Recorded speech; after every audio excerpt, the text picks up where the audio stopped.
Hey everybody, what's going on? It's Frankie B. Oh man, whew. I am back on the artwork, and thank you for coming by this Saturday morning. Let's see, I'm just sort of getting everything all together. As you can see, I got my artwork laid out, but I'm going to show some other stuff as well, just to get it pumped up. I'm right now. Oh, it's looking good. I just got my screen open, so it's looking good. Yeah, perfect. Let's see. I think I'll scoot it up a little bit more. All right, I'm gonna just share this to a couple of places. Yeah, it's at an angle too. So weird. All right, doing this live stuff, man, it's crazy.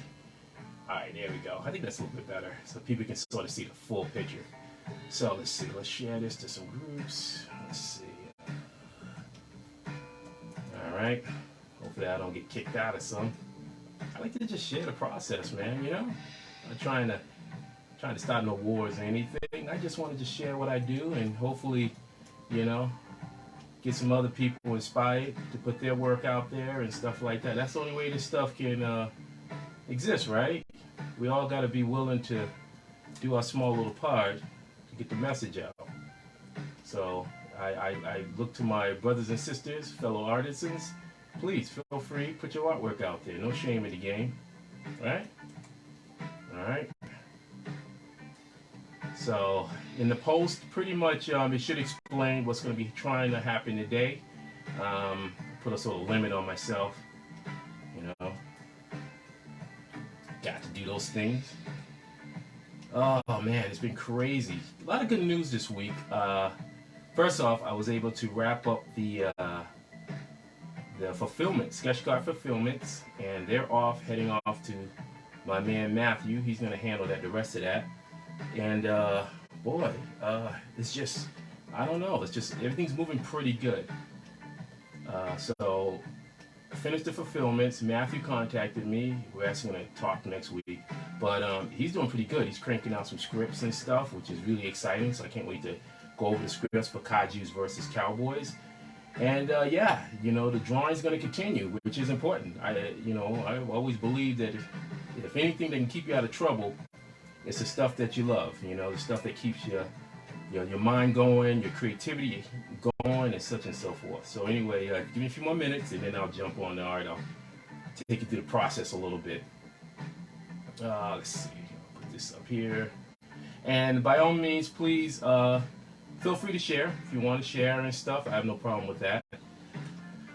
This piece right here, just a quick little note, is it's a commission. A commission from one of my newest fans.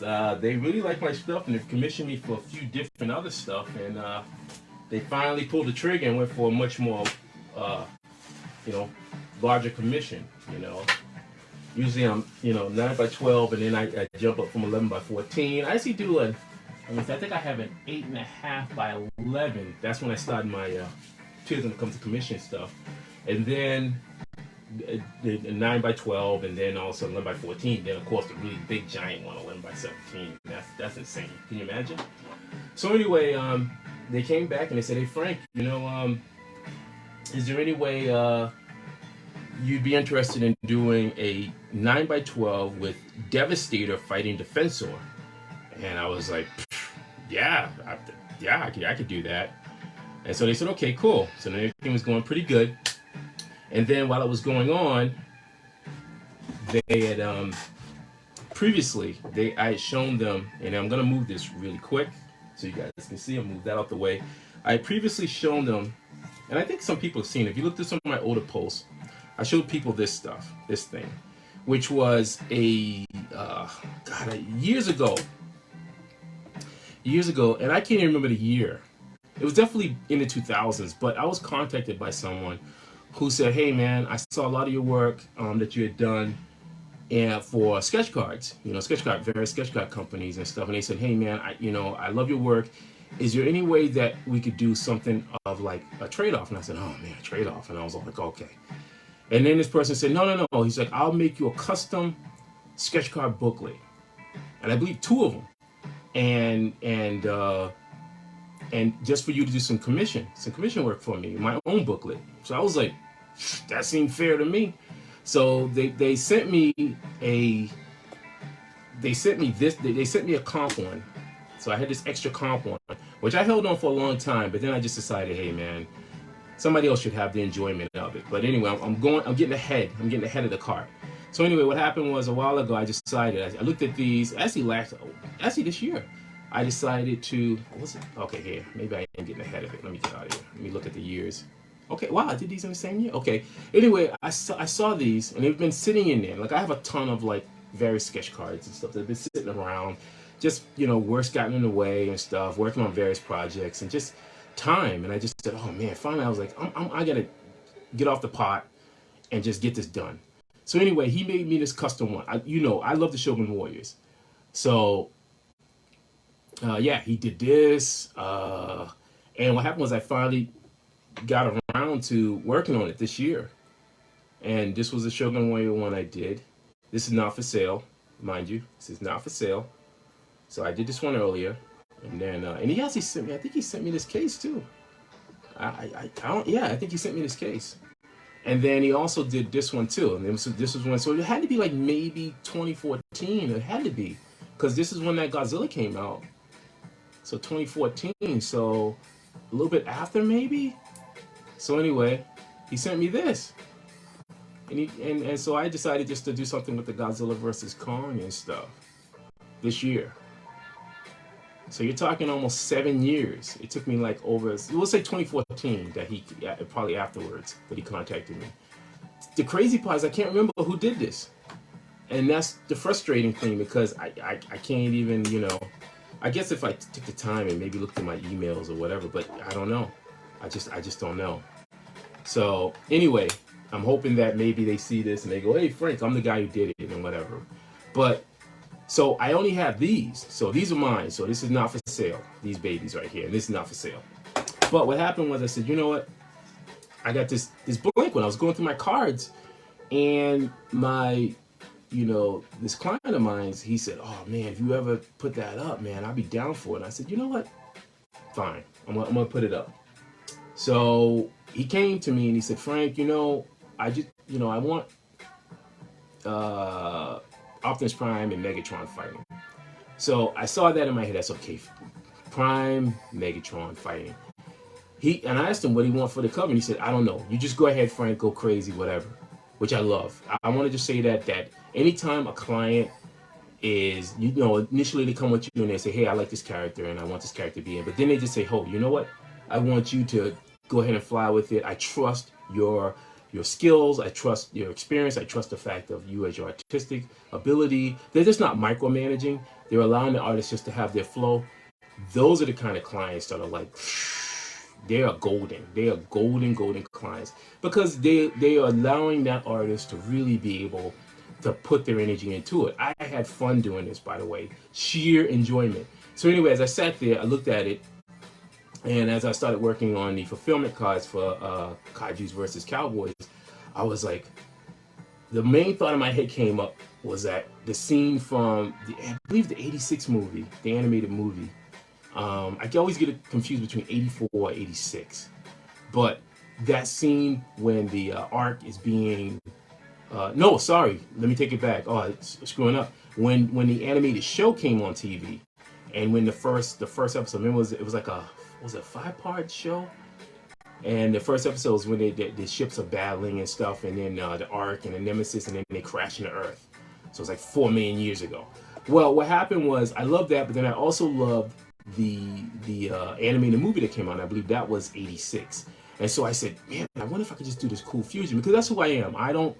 I've never been a person who gets locked down, or like, you know, everything's gonna be so like, you can't put this character this way, or you can't do that, or whatever. No, man, art's about having fun and whatever, and there should be no boundaries on it. When you start putting huge boundaries on it, then everyone's gonna have the same colored house, everyone's gonna have the same, you know, it's just gonna be the same on. Nothing's gonna be unique and different. So what I did was I took both a little bit of that from the TV show and a little bit of the movie, and I came with this scenario where you see them battling, but then I had characters like, you got Ironhide here, and he's got Blast, and he's just floating. Here's the Earth. I believe that's, I didn't put Ratchet in there. Oh, I think that's Prowl, and then Brawn. And then yeah, I chose not to put Ratchet in just because I felt that his body type was so close to how Ironhide was. And then pretty much you see in here once I, because this is going to be in full color, mind you, too. So this is going to be full color, and yeah, I can't wait to start on this one. But I'm not working on this today. I'm going to try to work on the big guy today. So anyway, yeah, I thought that would be a really good scenario. But again, that's an idea that came from just the client coming at me saying, I want these two characters in there, and this is what happens. From this concept of Megatron and Optimus just fighting, this came out. So I tell any client out there, if you truly do trust the expertise or the skill set of your artist that you're choosing to do this work, then, you know, hey, have some faith. You might end up with something that will blow your mind away. I would hope so. I hope that you're not, you know, you come back with something and you go, oh man, you know. And sometimes if you micromanage it too much, then you're going to get something that's may just be like, you know, it may lack that energy. That energy is something really fresh and new and whatever. Just saying. So anyway, all right. So can't wait to start on that little baby. So now let's get back to the main course. This monster right here. Now I will admit that a lot of people, I don't get a lot of the big commissions. You know, a few I've gotten over the years, but I got some 11x14 ones. I did a Gundam one that was pretty cool. So this was definitely an interesting challenge. And then as always, when I tell people, I always try to put some kind of device when I'm showing giant creatures or giant robots and stuff like that. I just feel personally that a good visual device to have in there to show a sense of scale, of course, is going to, you get buildings, but throw a helicopter in there, or throw, like, again, right here, like an F-16 or something moving through. And then I, even in the background, way up here, I have like a smaller, whatever, silhouette of some jet flying in the back. Again, the client just said, hey, I want to see Devastator and Defensor fighting. And look what happens. You know, this is what happens when you just say, hey, I got this idea. I want these two characters. Fly away, birdie. And I flew. And so, mind you, I've already shown these pencils to the client. The client approved them. And now, today, I'm going to be inking them up for you guys. So anyway, I want you also to understand that it's really tough for me. So, you know, when I'm going to be working on this, but also occasionally I'll take a little break, drink my tea or drink my juice. And then I'll look at the stuff if you're commenting and stuff. Please feel free to comment. And then after this is all said and done, I'll go back and then I'll just answer any of your comments and stuff like that. Again, feel free to share. And all right, enough of this. Enough with this jabbering. It's time to get to the art. Nice slurping, nice lemon tea. No sugar in it, no honey, nothing. Straight out tea. So I'm going old school. I'm gonna just broke out my inkwell. Gotta be careful with this. See that little monster right there? That's the inkwell. And then I'm gonna bring out my royal brush right there. These are old brushes. I started getting back to using these just recently, you know, and they've been really good. So, and then of course I got my Microns, I got my Micron pens, which I always have. I'm one of those artists where I have an assortment of pens and stuff. I have Copic multi-liners over here too. Just whatever, you know. I'm definitely somebody who feels that, you know, it's not one size fits all kind of thing. You always want to have enough stuff to sort of play in there. So anyway, let's get this going. All right. I think for this, now mind you, this is going to be a black and white piece. Once I get it inked up, I'm going to ask him again if he wants me to put gray tones in it, because he might not. He might just say, hey, Frank, you know, I really like how the inks look, and I just want to keep it kind of pure. And that's fine too. So I'll definitely talk to the client and make sure that they're okay. So now I'm going in with my Microns, and this is the part I love. When I started working on this, again, you're talking Devastator, and oh man, not an easy character to illustrate. You know, you got to look at the reference and stuff. Especially the good thing about the G1 stuff is that the animators did a good job in simplifying a lot of it. which is good. Usually, sometimes, I would go back and try to, look at how the toy is. And I've done that. I did a sketch card years ago with Devastator, and actually for the Transformers Optimum set by Regent cards that came out. And I noted in the card set there's a Devastator in there where literally I used the toy. I used the toy Devastator. There's a lot of detail in it. Drove me insane. But it's a toy. For this one, I wanted to go more toward the animated series. All right. So I've said in previous videos that I'm a huge fan of Herb Trimpe, who I got to meet and talk to and stuff, which I'm so honored to have had that opportunity to do. And then also, I'm a fan of John Byrne, who I felt really was such a pioneer in creating this really explosive kind of artwork. Like he would put all kind of fragments. He wasn't the only one though, mind you. George Perez too was another one. There was a point, I went through a George Perez period where I really wanted to draw every little, like, I was like, I want to do like 24 panels on a page, That got me in trouble. My stuff would get so muddy. I would attempt it, but I never liked my work when it got like that, because then it just got crazy. Too much information, too much overload. I'm definitely not going to be doing a lot of insane panels and stuff when Kajus and Cowboys come out. Actually, me and Matthew, we have this sort of synergy where I think he's in the realm of almost like six panels. We may get 6 or 7 maybe panels to a page, but nothing too crazy. All right. So in the post, I've said that I'm gonna, right now the timer for me is gonna be for 11:30 a.m. Eastern time for me to try to wrap this up. So let's see how far I go. I wanted to tackle this piece first, get this out the way. Yeah, Transformers. I love the first Transformer. When the show first dropped, I remember when it came on TV, man. It was so exciting. The voiceover, oh, it was just joy. It was so different. It was so different than anything. I mean, again, as somebody who, I love the super robots. I love the idea of human beings operating giant robots, and these giant robots are an extension of those human beings. And these super robots have parts and certain things that can, weaponry or whatever that's part of their bodies and comes. Yeah, there's all that stuff. But the Transformers definitely brought a whole other level, of sentient robots. And I don't know if a lot of people know from like the original Transformers, many of them had their own super little powers too. I used to love when Mirage did Mirages, and there was a couple other ones that had capabilities. I forgot what Hound. I don't know if anybody can answer that. Hound? I loved Hound too. I think I might have had Hound as a figure. Who had force fields? I felt like someone had force fields. Well, no, sorry. Mirage could vanish, I think. And then Hound could do holograms. I believe. I will say that I am not like a hardcore trend. It's so weird because I think that I'm one of those people where I'm so modern when it comes to certain shows and stuff. I like so much stuff.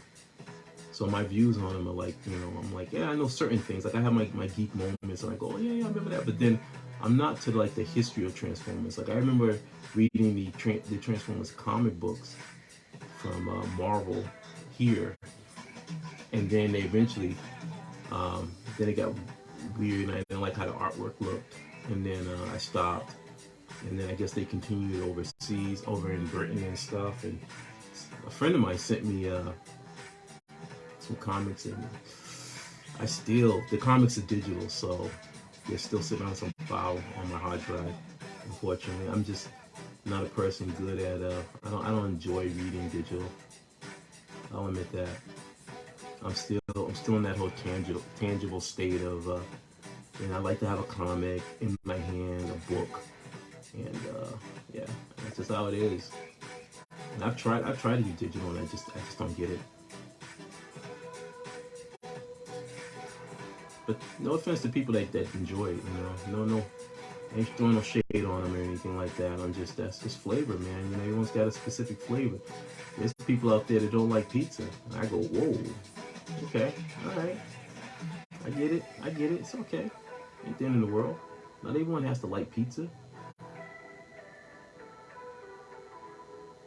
All right? Not everybody.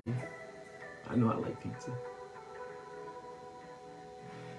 I remember years ago when I went to Italy and stuff, and I was blown away how their pizzas were so different than America. So good. Ooh, so good. All right, let's see. Oh, Devastator, you are a nightmare.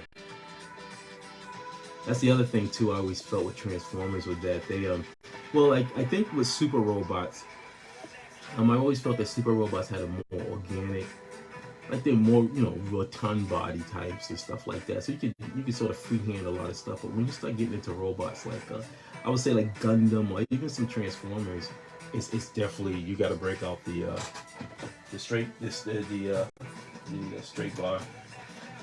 Oh, sorry, not straight bars, straight edge. Look at that. You can tell my brain. So now I got to sort of find one.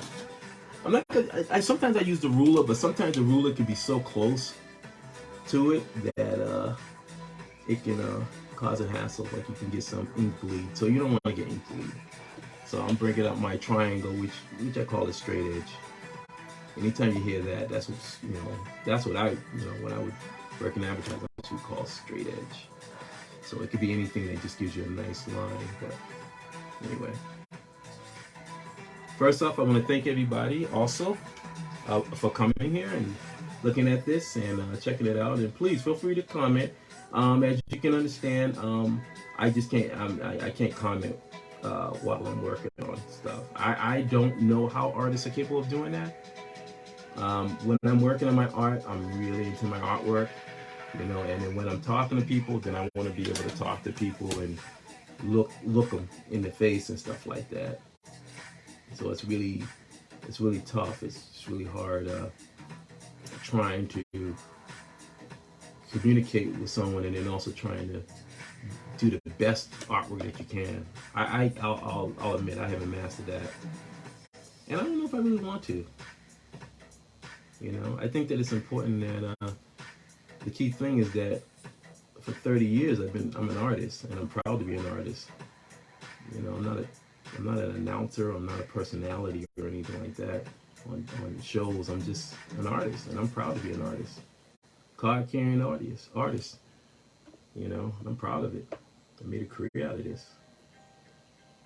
You know, when I set out to go to art school and stuff like that, and the people who got behind me, you know, they were like, hey, you're an artist. And I was like, wow, and they believed in me. So to me, that's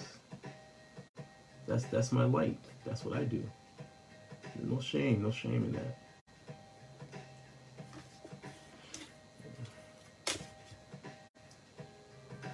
But please feel free to comment and drop some of your knowledge and stuff. And I know there's a lot of Transformer fans out there. It's amazing. I look at these legacy IPs, man, and it's kind of cool, man. I gotta admit, you know, first watching the Transformers, I never would imagine that it would have built to this level of like people enjoying it, like generational. These are what I call a legacy IPs that will be, they're generational. That means that, you know, kids and fathers and mothers and stuff like that grew up with something, and then the next generation is getting a taste of that. Look at He-Man. They're gonna have a new He-Man show on Netflix. That's trippy, man. That is crazy. I remember He-Man when I was a kid, coming home from school, man. Channel 38. All right. It feels good to be getting back to doing pencils too. For a long time, I wasn't worried about doing a lot of my pencil stuff, because when I was working in advertising, doing a lot of advertising work, I it's mostly just fast. Like, it was, advertising was about speed, you know, and once you get your technique down, it's kind of like boom, you kind of can, you know, I could freehand with markers and pens and stuff, you know. You're not focused on trying to create artwork that's gonna hang on the wall. You're there to create artwork that can help sell a concept, you know. So it feels kind of good to be creating artwork that ideally is going to be hanging on someone's wall, and it's one of a kind. Like, it didn't exist. This didn't exist a few days ago, and then boom, boom, boom. I see start on these. I even dated it too. These are my little dates down here. I started this yesterday. So once I had wrapped up doing the cards and stuff, fulfillment cards, I was like, okay, on to the next thing. I can't tell you how excited I am to start working on Kajas and Cowboys. And that's a good thing. Like I've always said, it's like when you can get so excited about something, that's all you think about. You're like, oh man. And what's amazing, seeing all these different projects that people are working on and stuff, and it's really cool. All right.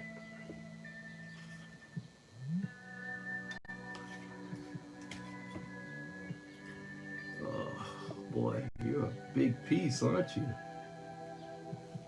Okay. See, again, this is the whole thing when you're doing these characters that are just, you know, a lot of hard lines and stuff like that. You know, for me, it just, at first I'm like, oh, it seems a little daunting, you know. But then once I get it done, I go, ooh, I'm so glad I did it. I always feel like any artist out there, yeah, it may seem daunting at the moment, but don't run away from it. You might surprise yourself. You know, you might really surprise yourself. You might be like, wow, man, you know. That's how I felt. I did a huge, the biggest, actually, that's untrue. The biggest commission I did also was this Voltron and Voltus 5, a Voltus V commission. Oh man, that piece, full color, unbelievable. And I'll tell you one thing, and I've said it before in previous videos. Voltron, Go Lion, Beast King, Go Lion. Ugh, cool character, but boy, what a daunting thing. Every time to draw, I mean, it even started off when I first did some work on the Voltron card set years ago for Fifinity, and it just was, what a daunting character, man. The 5 lions. It looks cool on TV, but boy, you try drawing, try illustrating that. Kudos to the artists that was at Boom Studio that have worked on Voltron and stuff like that. Kudos to them. I don't think people really understand. That's all, man. Oof. Ooh, it's a lot of work, man.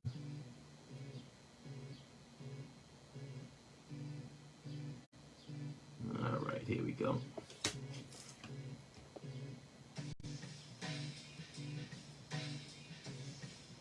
All right, so here we go. I'm gonna start hitting the brush, bring the brush out a little bit. And usually this happens, you know, you bounce around here and there. Now I gotta be careful because since I've gone back to the old school, as I spoke before in a previous video, I've had numerous accidents with the brush and pen. I mean, excuse me, brush and inkwells. Oh, the worst was probably the time when it was a rug. It was a rug and then part of my floor in my old house. And oh man, it's just you're not thinking or whatever. I wasn't thinking, and it just, my hand tipped it over. It just tipped it over and splashed, just black ink everywhere. My wooden floors and everything. Oh, so yeah, you got to be mindful. I'm glad to be going back into it, but yeah, it can be a nightmare.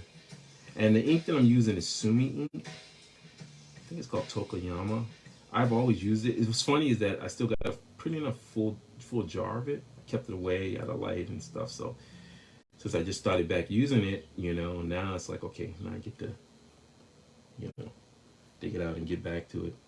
But yeah, I still got good brushes, a couple of brushes. The thing about me is as a commercial illustrator, you know, I was always buying in bulk with things, just because you know, you hate the fact of running out. You don't know when the next client gig is gonna come up, and last thing you want to do is like you're sitting there and you're like, oh, you wake up. Well, when I used to do it, like waking up like at 12 midnight or something, and you're just like, okay, now I gotta work on this, and you're like, oh my god, I don't have the ink, I don't have paper, I don't have anything. It's like, ooh. So you gotta be mindful of that. You gotta make sure that you have all your supplies. There's no excuses. You don't want to have excuses. That's the whole point. Okay. All right, let's go the reverse way on that, not pull away. All right, I hope everybody's doing good.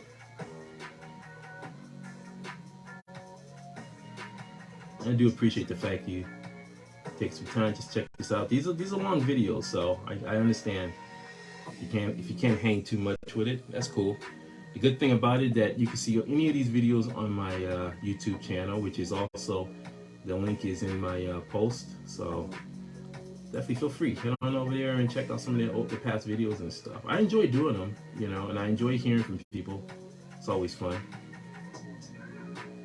It's a weird level of catharticism, but also the fact that, you know, ideally is, you know, back in the day when I was, I had my portfolio and going down to agencies and things like that.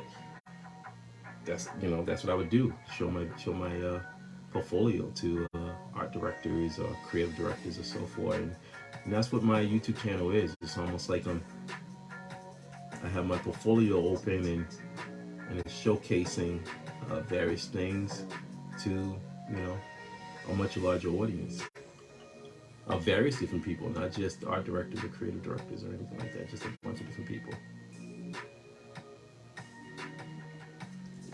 All right.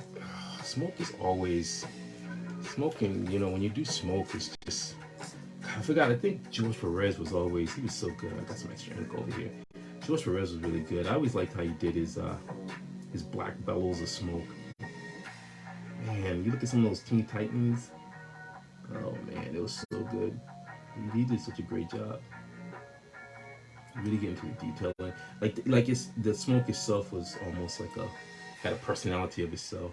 Its own too. Alright, let's see.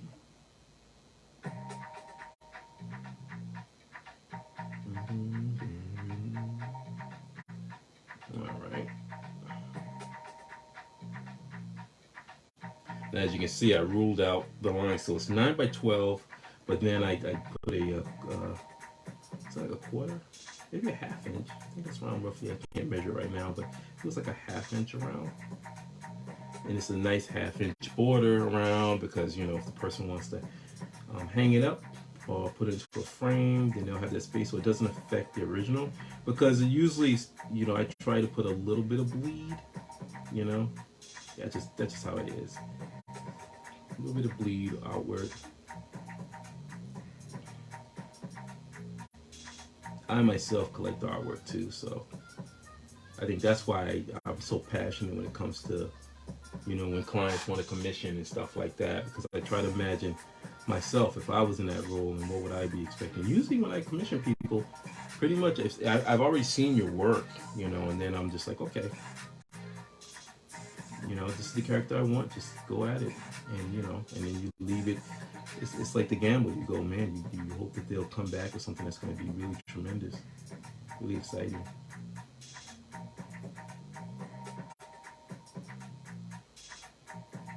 I know for myself, I want my artwork to be memorable.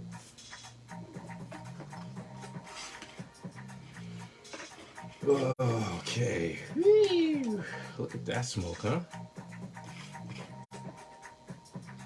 Alright.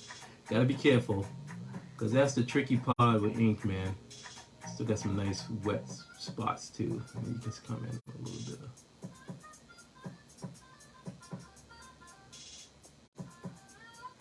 And this particular client too is just, he's an amazing person, awesome person. I didn't even know, like, you just, there's someone who really appreciates artwork and stuff, and that really gets me really excited. So you know, for people like that, I go, man, I definitely want this to be special for them. I want them to be able to be like, man, you know, this is a Frankie B original, and Frankie B did that extra little bit just to, you know, that's how it should be, right? Yeah, I'm just all over the place grabbing stuff. My Transformer people. My favorite Transformers is I like the Dinobots.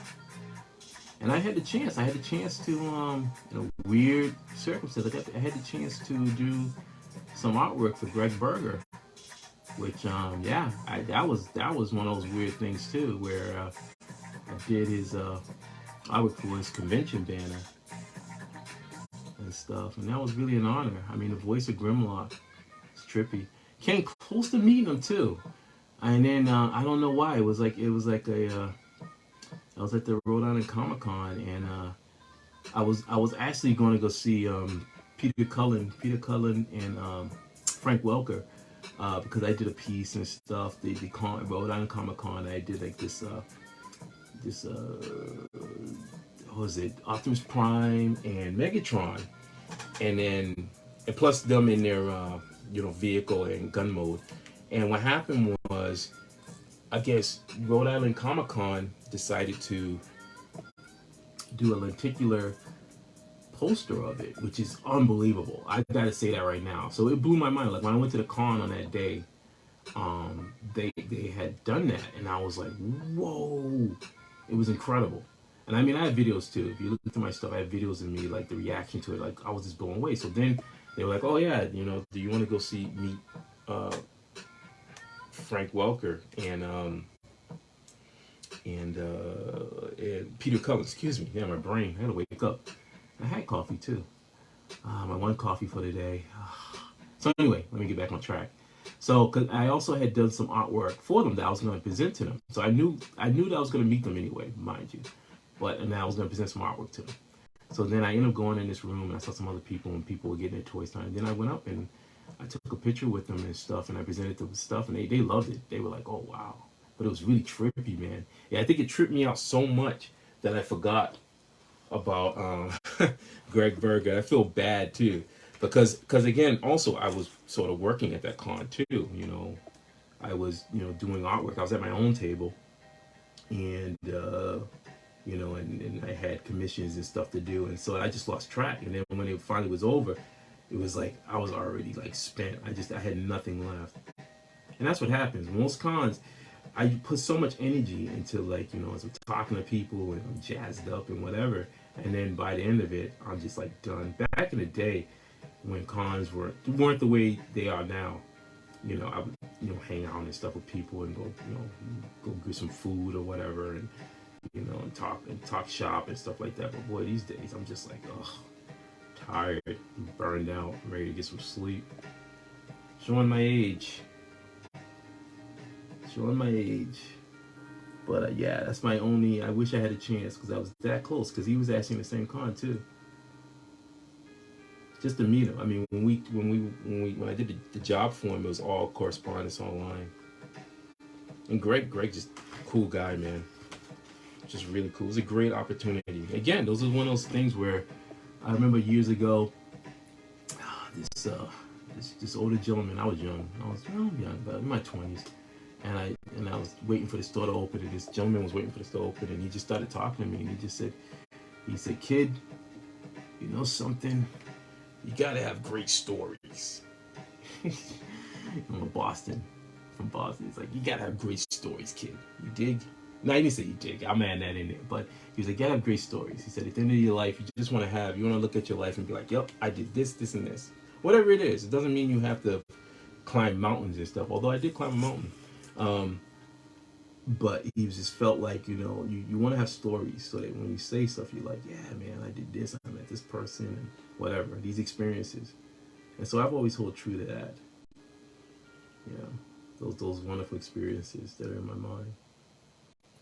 There'll be some old dreadhead guys and just rambling off to the youngsters of the future.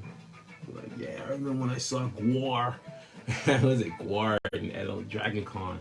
God, I forgot what year that was, but I just remember Gwar in the middle of the street. I their get up on, man. It was awesome. It was amazing. Dragon Con was fun too. I remember Atlanta. I think Atlanta was just going through its development stage, early development stage when Dragon Con was in there. It was fun. Yeah, I used to do a lot of cons back in the day. Now I skimmed down. But now I'm working on so much artwork now.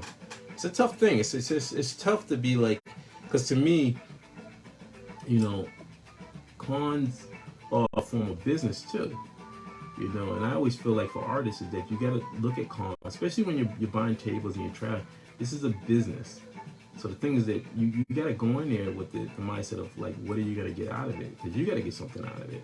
It can't just be, because if that's the case, then you should, if you're not trying to get anything out of it, you should consider the fact that just go in there just for enjoyment. You can be somebody. Don't get a table. Don't get a table. Don't waste your money on that stuff unless you're in it for, you know, to do business. You know, and it can get costly. I mean, you could easily spend $1,000 or more. And if you have that kind of surplus money around it, then clearly, I'm not talking to you. But if you don't have that kind of money around, then it can hit you. You know? So the thing is that when you do cons, you got to be strategic about it. You got to ask yourself, what am I getting out of this? Am I trying to build my base up? Am I trying to, you know, trying to talk shop with people? You know, which is funny because you can kind of do a lot of that stuff now, especially now on the internet. And the thing about the internet is that it literally, the only thing it shuts down the expenditures, the extra expenditures, like, you know, driving there, transportation, and, you know, travel and lodging. You're literally doing stuff right out of your house. I love doing the online auctions. It's a great way for people who are not in the same zip code and stuff, who are capable of, or even the same state, who are capable of seeing my artwork and hopefully getting it, you know, and it doesn't cost me a ton of money. But anyway, yeah, I used to do a ton of shows. I've been to San Diego Comic Con a couple of times. That table there too, yeah. Went to New York Comic Con. I remember I went to Madison Square Garden, excuse me. I remember Madison Square Garden had a con years ago. You're talking like, God, I feel like that had to be like in the 90s. I remember Midtown. I think there was a Midtown con too. I think that's where what's his name? Walter Koenig came up to my table. At first I didn't know who he was. It was like I was setting up and all of a sudden this dude comes walking over, man. And it took me a moment, like, you know, your mind, like, I was trying to process who he was. And then I was like, I was like, Chekhov. And I didn't say it out loud, though, which was good. It was just like, in my mind, I was like, Chekhov. And then I was like, oh my God, Babylon 5 and stuff like that. And was Babylon 5? Yeah, the name of the show. And then I didn't say that, though. I just smiled at him. And he said, yeah, hey, how you doing? He said, oh, I saw your stuff and whatever. And I was like, I can't believe this dude just coming over talking. Yeah, he just came over just talking. This is the dude, like, I love Star Trek. Grew up with Star Trek and stuff, and I was like, oh my God, it's Chekhov. Chekhov just came over to say what's up. That was trippy, man. All right, yeah, I'm gonna refresh my screen over here. This time to get a little bit of my electrolyte juice.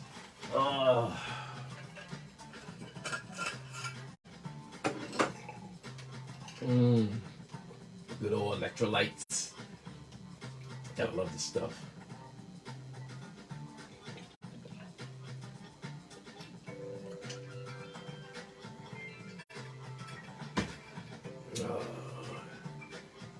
All right. Oh my God, Devastator, you are a trip. All right.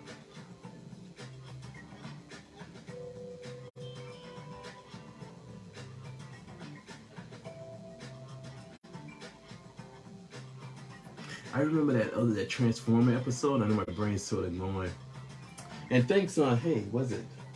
Sir Lester, what's up, man? I just looked over and saw you commented a couple of times. Yeah, I mean, I saw the Transformers where I lived. They would come on in the afternoon. I saw them during the weekdays and stuff like that. I think sometimes they came in the morning too. I feel like I saw them early in the morning too. Sometimes. But yeah. But I remember there was an episode of the Transformers G1. I forgot what season that was, but boy, the artwork was crazy. It was it dealt with all of the animal-based Transformers, something like that. It was like God, it was like this energy being. Oh, I wish I can remember it. I have like the set somewhere, but I remember the animation being sick. But it had all of them, and it was like Grimlock had to bring them all together, or like he was sort of like leading them all to fight against this this animalistic force. I think that it must have been after. I've got the season when they started bringing the more futuristic Transformers in. But I don't know if it was created by the Quintessons, but I just remember being this energy being, and they had Predaking in it. I used to love Predaking. Well, I still do. I used to. I still do. But I always loved the more animal-based Transformers. I always thought that they were pretty cool. The Dinobots. Like, I actually have some of the new ones that came out that, I think the ones that combine. I have yet to take it out of the package and combine it. I got like stuff just sitting, waiting to get taken out. It's crazy. My studio is just like packed with stuff. It's just like, oh, I need room to work.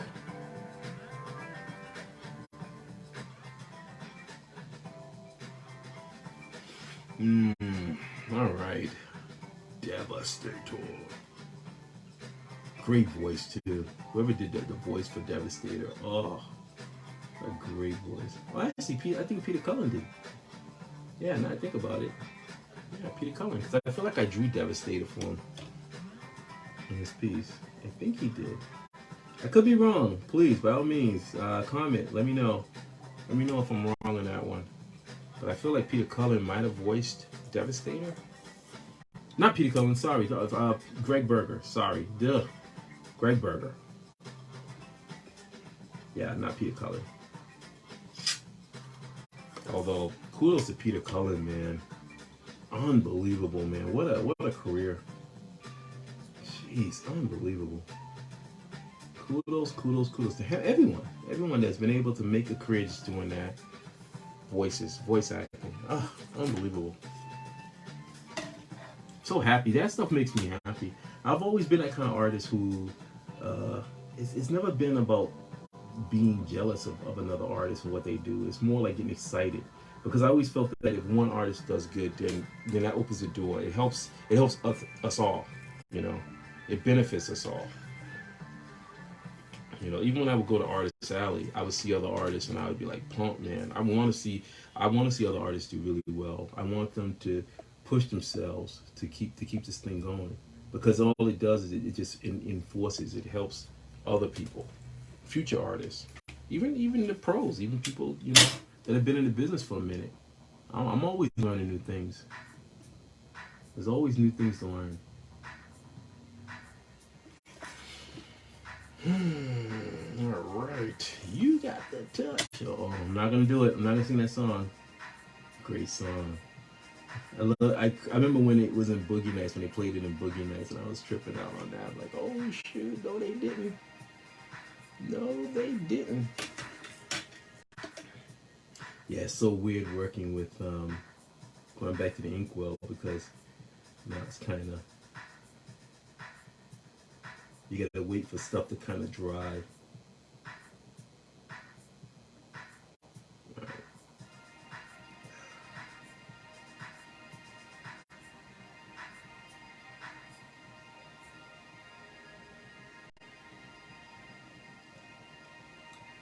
All right. Hope you guys can see this. Oh, such a process, huh? Well, that's still wet over here. I got a wet spot right there. And that's the thing. Got a little wet spot right there. So, when you use inks, man, you gotta be so careful. Smudges. And the thing about it, I think that as I've gotten older, I've learned to slow down a lot more. You know, I mean, I'm still pretty fast, but not as fast as I like I used to. I just don't want to make mistakes, you know, like huge mistakes. You know, so basically pieces. Like, as much as I enjoy using whiteout, I don't want to have to use it for too many corrections because then it just muddies the work up.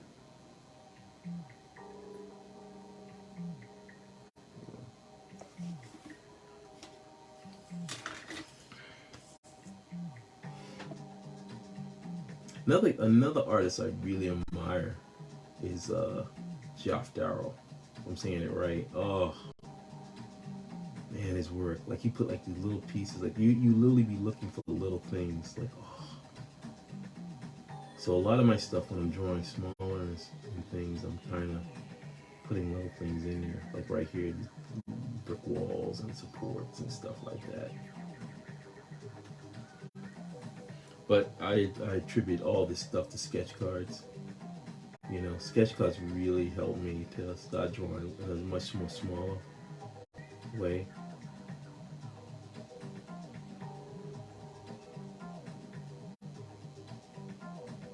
Alright, and being patient.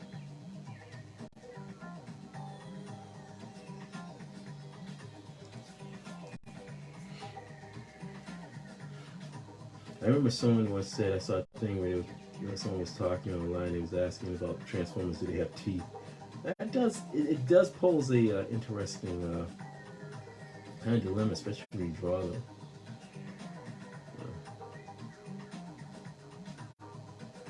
Honestly, I try to think of it like I don't know if they have teeth.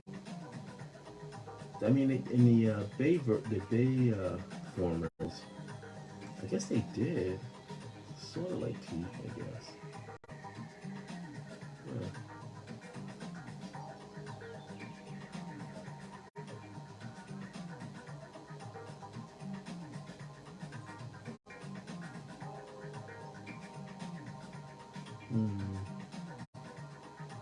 All right.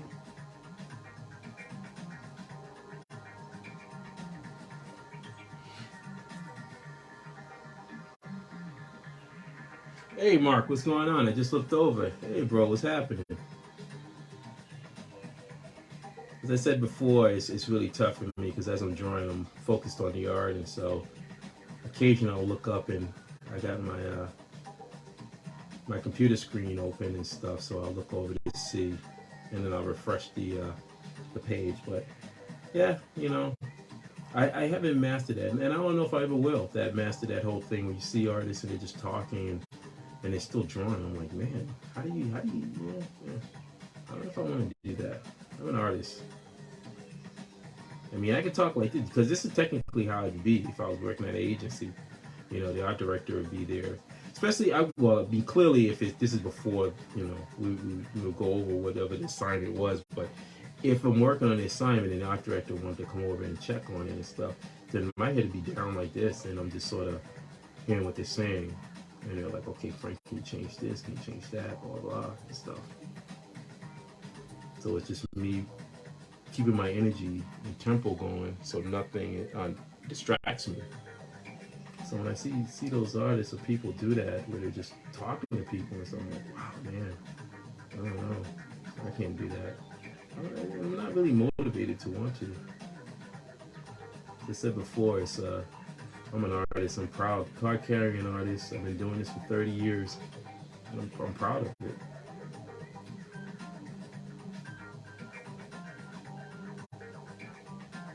And I draw little pieces of debris, stuff like that.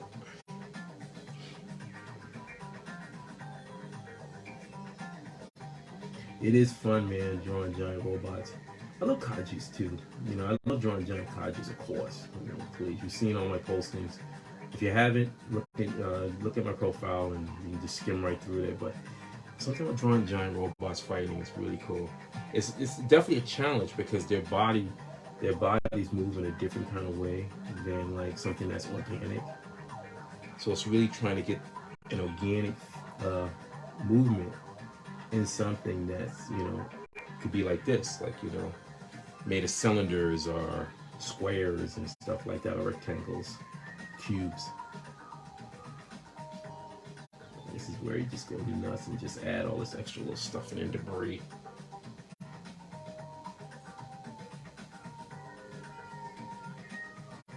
Yeah, it is. It is a challenge to really get the reference to do stuff like this, you know. But you know, it can be done. Have a keen eye for it and stuff like that. The good thing is that there are a lot of artists out there that are doing their interpretations, and they're really good. I mean, I've seen some interpretations of various characters that other artists have.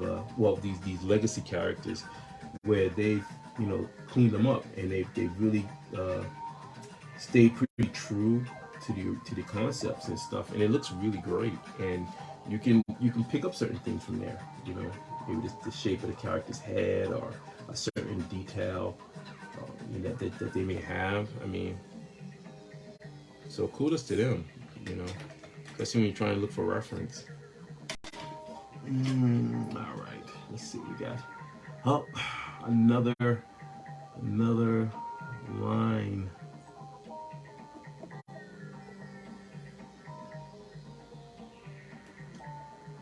I think there's always that weird pause. Like even when I did this, I still get those butterflies in my stomach on wondering whether or not the client's gonna dig it. I still get them. There's still that it's an excitement, but then also there is that nervousness because easily a client could be like, no, I don't like it, and you got to prepare yourself for that. That's the other side of it where you just gotta kind of go, okay, I guess I gotta change this. But again, I'm very fortunate that I have this particular client who just loves it. I'm sure that if it wasn't up to par to whatever, then they probably would have came in and suggested. I would imagine, and I would hope they would suggest, say, Frank, can you just add something a little bit more to spruce it up or whatever. But I kind of put in everything. I put in the kitchen sink in this one, so everything you can imagine. The key thing is that when you do a commission like this, you want to try to fill it up.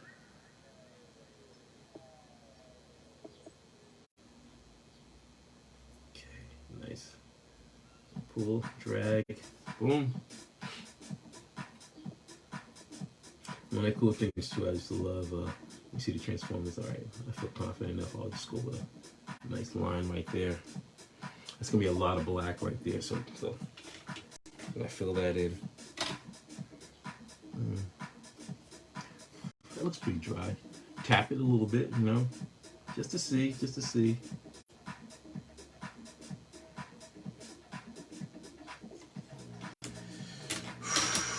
Okay, give it a little bit of line work. Line right in the center.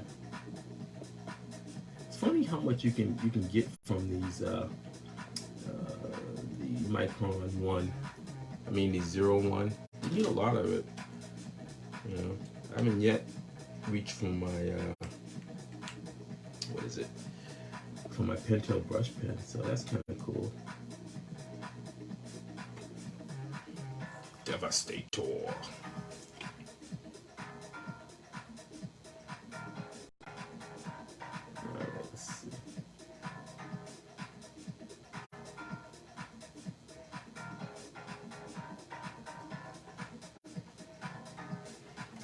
I'm gonna refresh this page. Let's get a little bit of some more. All right.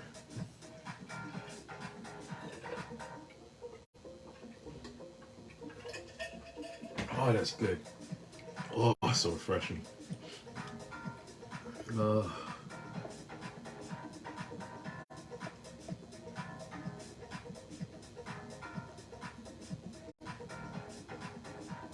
It's like we have these electrolyte drink enhancers, like low calorie and stuff, and boy, they're really good.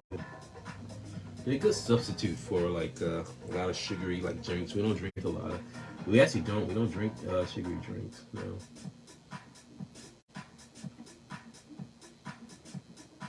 Well, only if I mix it with something, preferably vodka or rum. But yeah, but usually that's on a special occasion.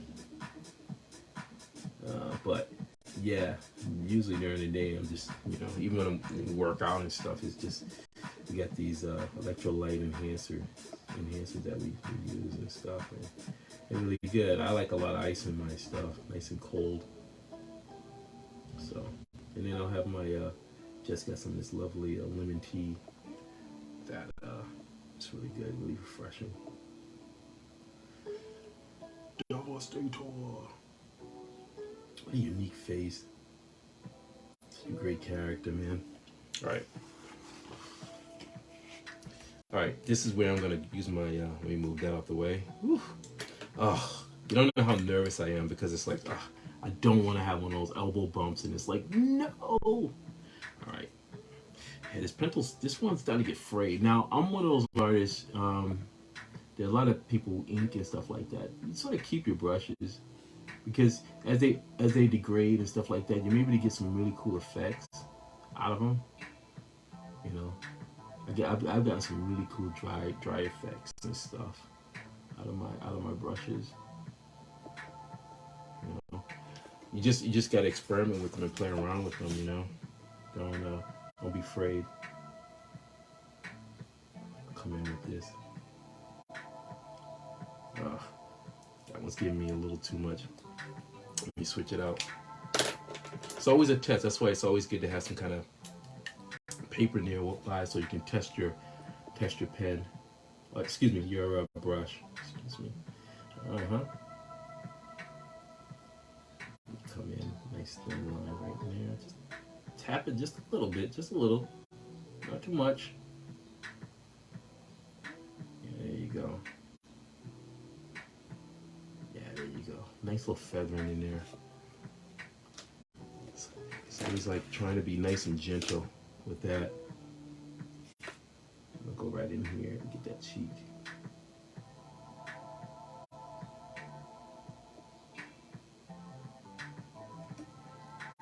Boom. Okay, I'm gonna break out the brush and have that come in there. Once again, thanks for coming by and hanging out and checking this out. I'm honored that you're taking your time out and stuff. And then even if you can't hang out too long, that's okay. Because I'm gonna put this up on my YouTube channel, and the link is in the post. So definitely, you can definitely check it out later at your own convenience. There you go, going nice.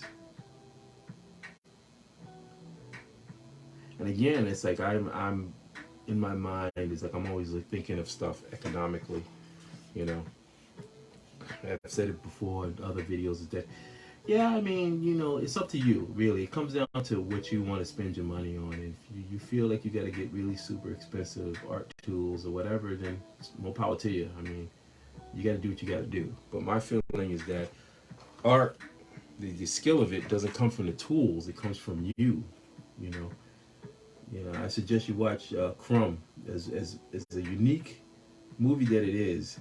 His capability for me as an artist, looking at what he was able to do just with a pen, like a ballpoint pen, is phenomenal. So the thing about it is that you should be able, if you're an artist, you should be able to draw with anything. I remember one of my projects I had to do, I think it might be my first year in art school, was one of my teachers.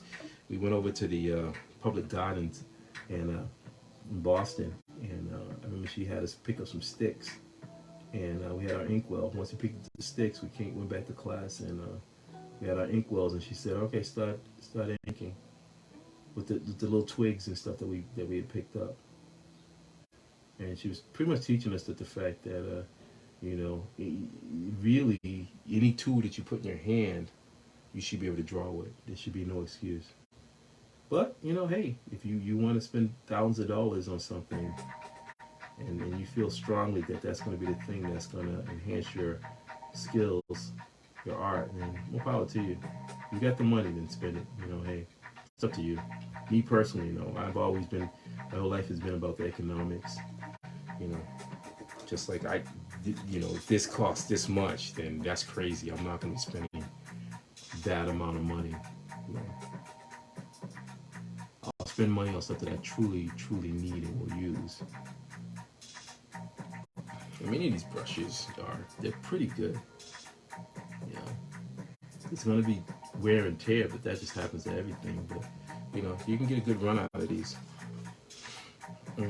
So I don't even know if they still make Royals. It's been, again, I cracked these open, and as you know, because I buy in bulk. I have a couple of them, so I'll be set for a little bit. But I don't even know if they still make these. I mean, I haven't. I've just recently gone back to using the brush and inkwell, and yeah, it's been fun. I'm looking forward. I'm looking forward to working on Kajus and Cowboys because it's going to be sequential pages, you know. So now going back to my old school of using the brush to do sequential pages is going to be good. I'll tell you one thing, it's a nice solid black, huh?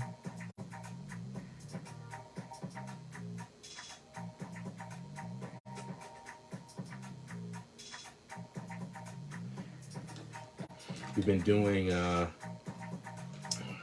we continuously work out, but we've been doing a lot of like body exercises and stretching, improving the stretching, which was important after my 2 surgeries.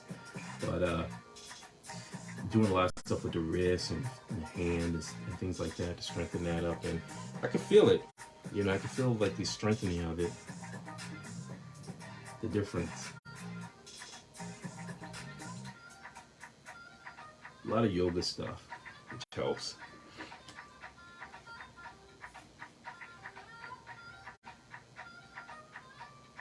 Hands not really shaky, that whole shaky and stuff like that. It's like, no, it's nice control.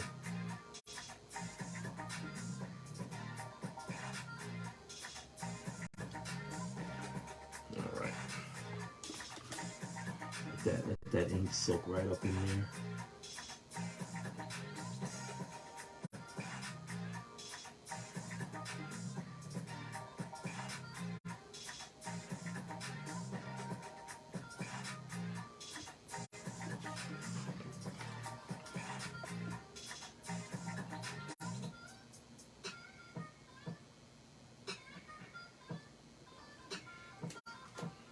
All right.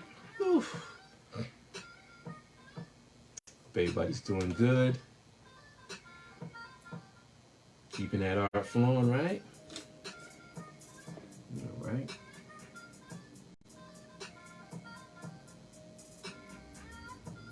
Finally got around to let's see. Well, I'm currently watching the Godzilla Singular Point. Started it in I don't know, man. You know, let me just say this. I will just say that I'm happy that Godzilla and that stuff is out, because first and foremost, it definitely helps all of us. It helps the people like myself who are doing kaiju-related projects and stuff. It keeps the just the genre out into the main front.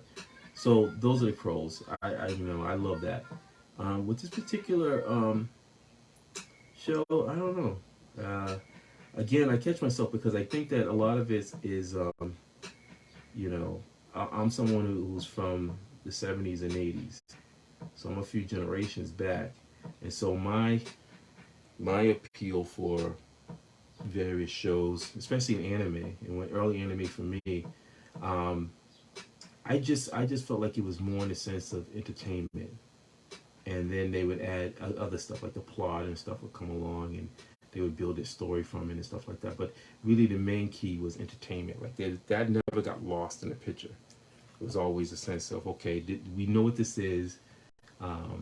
Like the Showa era. I think with the Showa era, if you look at the context of those films, there were a lot of serious things, you know, things going on in it, because clearly people died in it and stuff like that.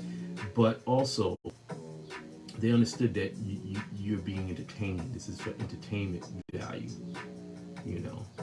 And I don't know. I just think that with Godzilla Singular Point, I'm feeling that same feeling I get with Evangelion. And I own the Evangelion. I've gotten some of the books and stuff, and I walked away from Evangelion really confused by the whole thing. I just felt that it just felt so. I felt like I was going to university or college to do an assignment, that I didn't even sign up for. And that's what it feels like. It just feels like that. Like there's nothing entertaining. The only time that I look at Evangelion really now, if I watch it, is that I kind of fast forward through a lot of stuff and get to the action sequences. You know, with the mechs. Yeah, a lot of other stuff just gets really heady for me. And I don't know. But again, I think I take a seat back and I go, is this what this generation wants? You know, because again, you got a generation that has been raised on internet and technology and stuff like that. So for them, maybe that's what they want. Maybe they want a lot of this science, a lot more science talk and jargon and stuff like that. So if that's the case, then I can't say much. I gotta kind of this is their time. And since I don't own the IP, that's what Toho they have to sit there and they have to be saying, hey, look, this is for this generation. Maybe that's what they're going through.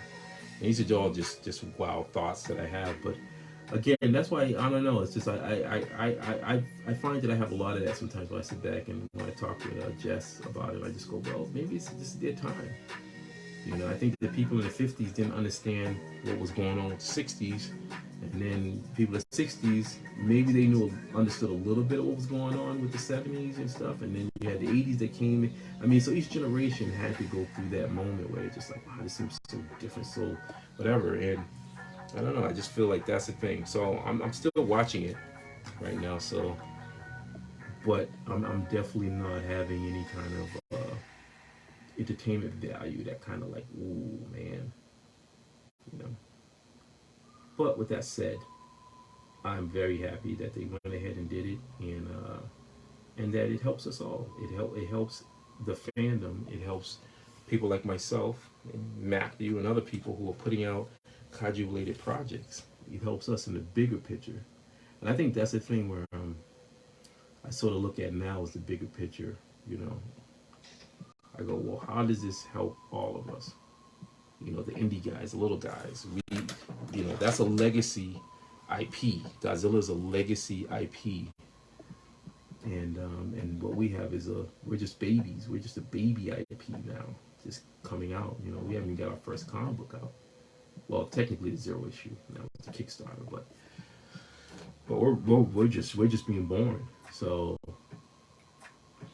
we don't even know where we're gonna be at. And I would never be as bold to be like, okay, such and such. I don't believe in that. You don't hear me talking that talk. That sense of, well, I know I'm gonna be such and such and all that, and that's bravado.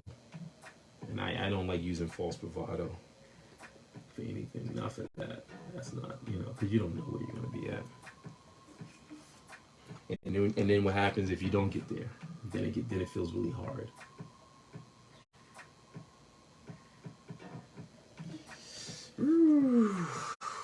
Whoa, Devastator. Boom. Look at that. All right. A little bit of tea. Hope everybody's doing good. I haven't even looked at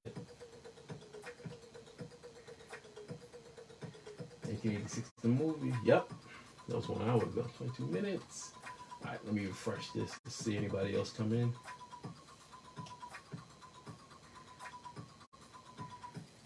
All right.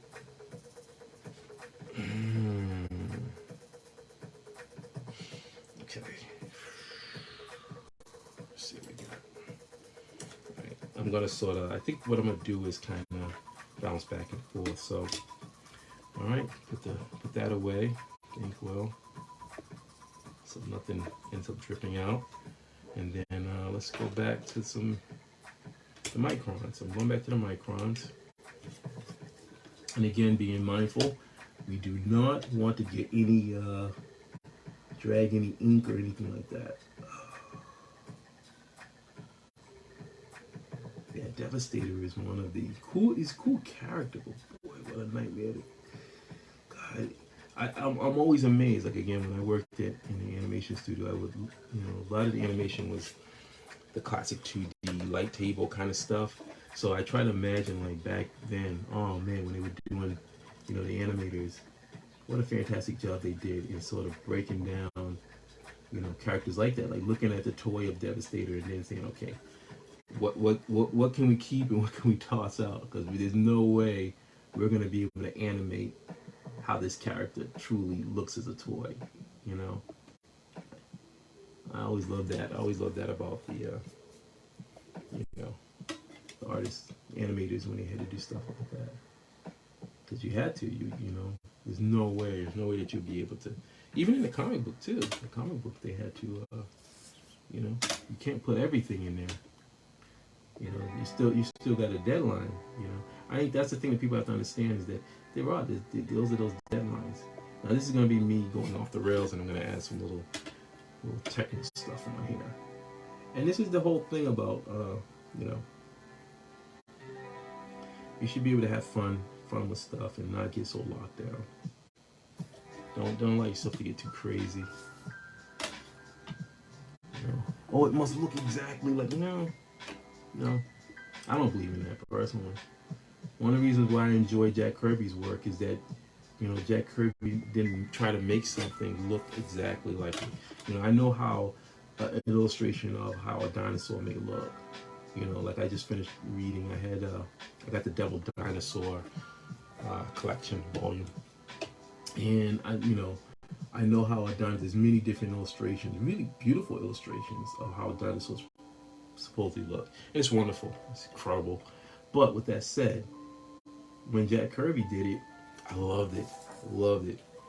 Because he was giving his interpretation of what a dinosaur was. And that's what I wanted, you know. So when I draw my work, this is a Frankie B interpretation. I'm not a copy machine. I'm not trying to copy something, you know, exactly. You know, I'm trying to do my own take, my own voice on it. And this is how I may view something. You know. And hope that you know, some people may dig it, some people may not. But regardless of what, it's my voice. All right. Let's see.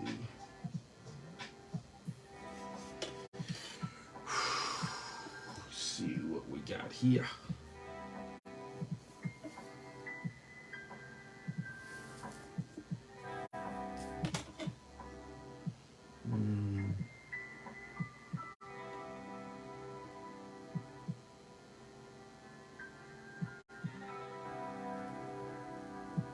All right. Let's see. Let's see if I can get a thinner line in there. I know it's gonna be tricky, but let's see. Just a light, thin little line. It's always good to add those little extra, you know, little extra little stuff in there. You know, give it that nice metal, like plating and stuff. That's another thing too I loved about the Transformers, that their capability of shifting size. I said Transformers are really cool. That was a cool thing, man. Like all of a sudden, like again, you take Devastator, and he's made these construction vehicles, and then he gets even bigger. You know. Well, you look at Defensor. Even at Defensor, one of his parts is like a motorcycle, police motorcycle, but that part grows in proportion to his body. That's what made to me G1 so cool. It wasn't even really about, like, they had guns, but I loved their superpowers. I was like, oh, they have superpowers. You know, I thought that was always, and that's the part of the robots that I love, because then they're in this level of this being these fantastic, like they're in the same realm of how I look at superheroes. So over the top kind of stuff. Like, this is their world. This is their abilities and stuff like this, and you know. I don't know if they really showed them utilize a lot of power. But I'll admit, I haven't really followed a lot of it. I haven't followed much of the new stuff. Been busy, you know. It's funny, even at the fact of just be like, oh man, you know, time to even read. I have a few books that are just sitting on the side that I want to get to, but just time in the day. I would suggest to everybody. I actually ended up it came in the Kaji Max. Oh man, I love that series. Oh, Xander came in. Man, that guy's so good. Storytelling. His artwork too. His artwork like fits it perfect. Definitely somebody who he gets it. You know, like he totally gets it. Especially with the Showa era stuff, Ultraman.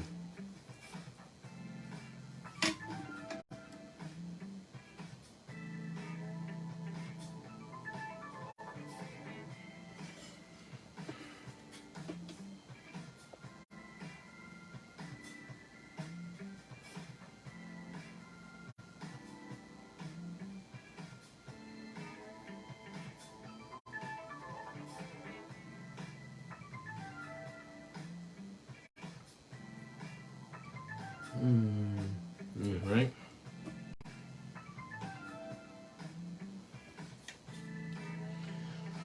Whew, man.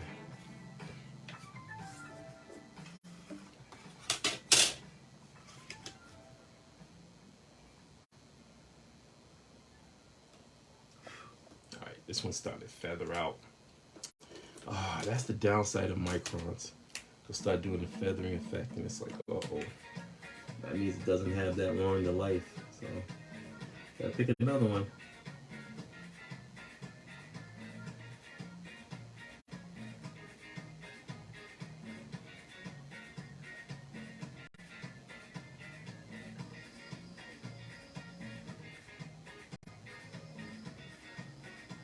Let's come in there, really small.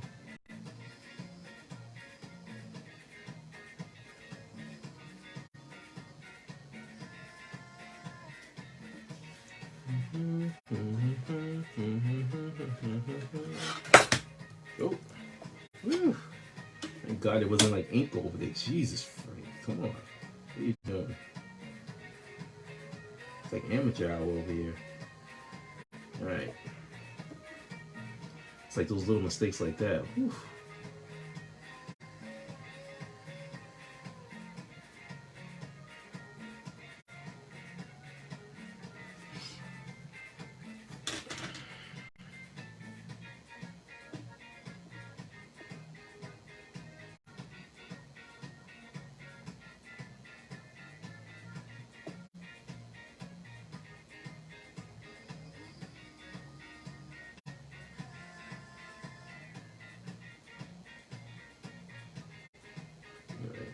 It's all black back here. A lot of shadows.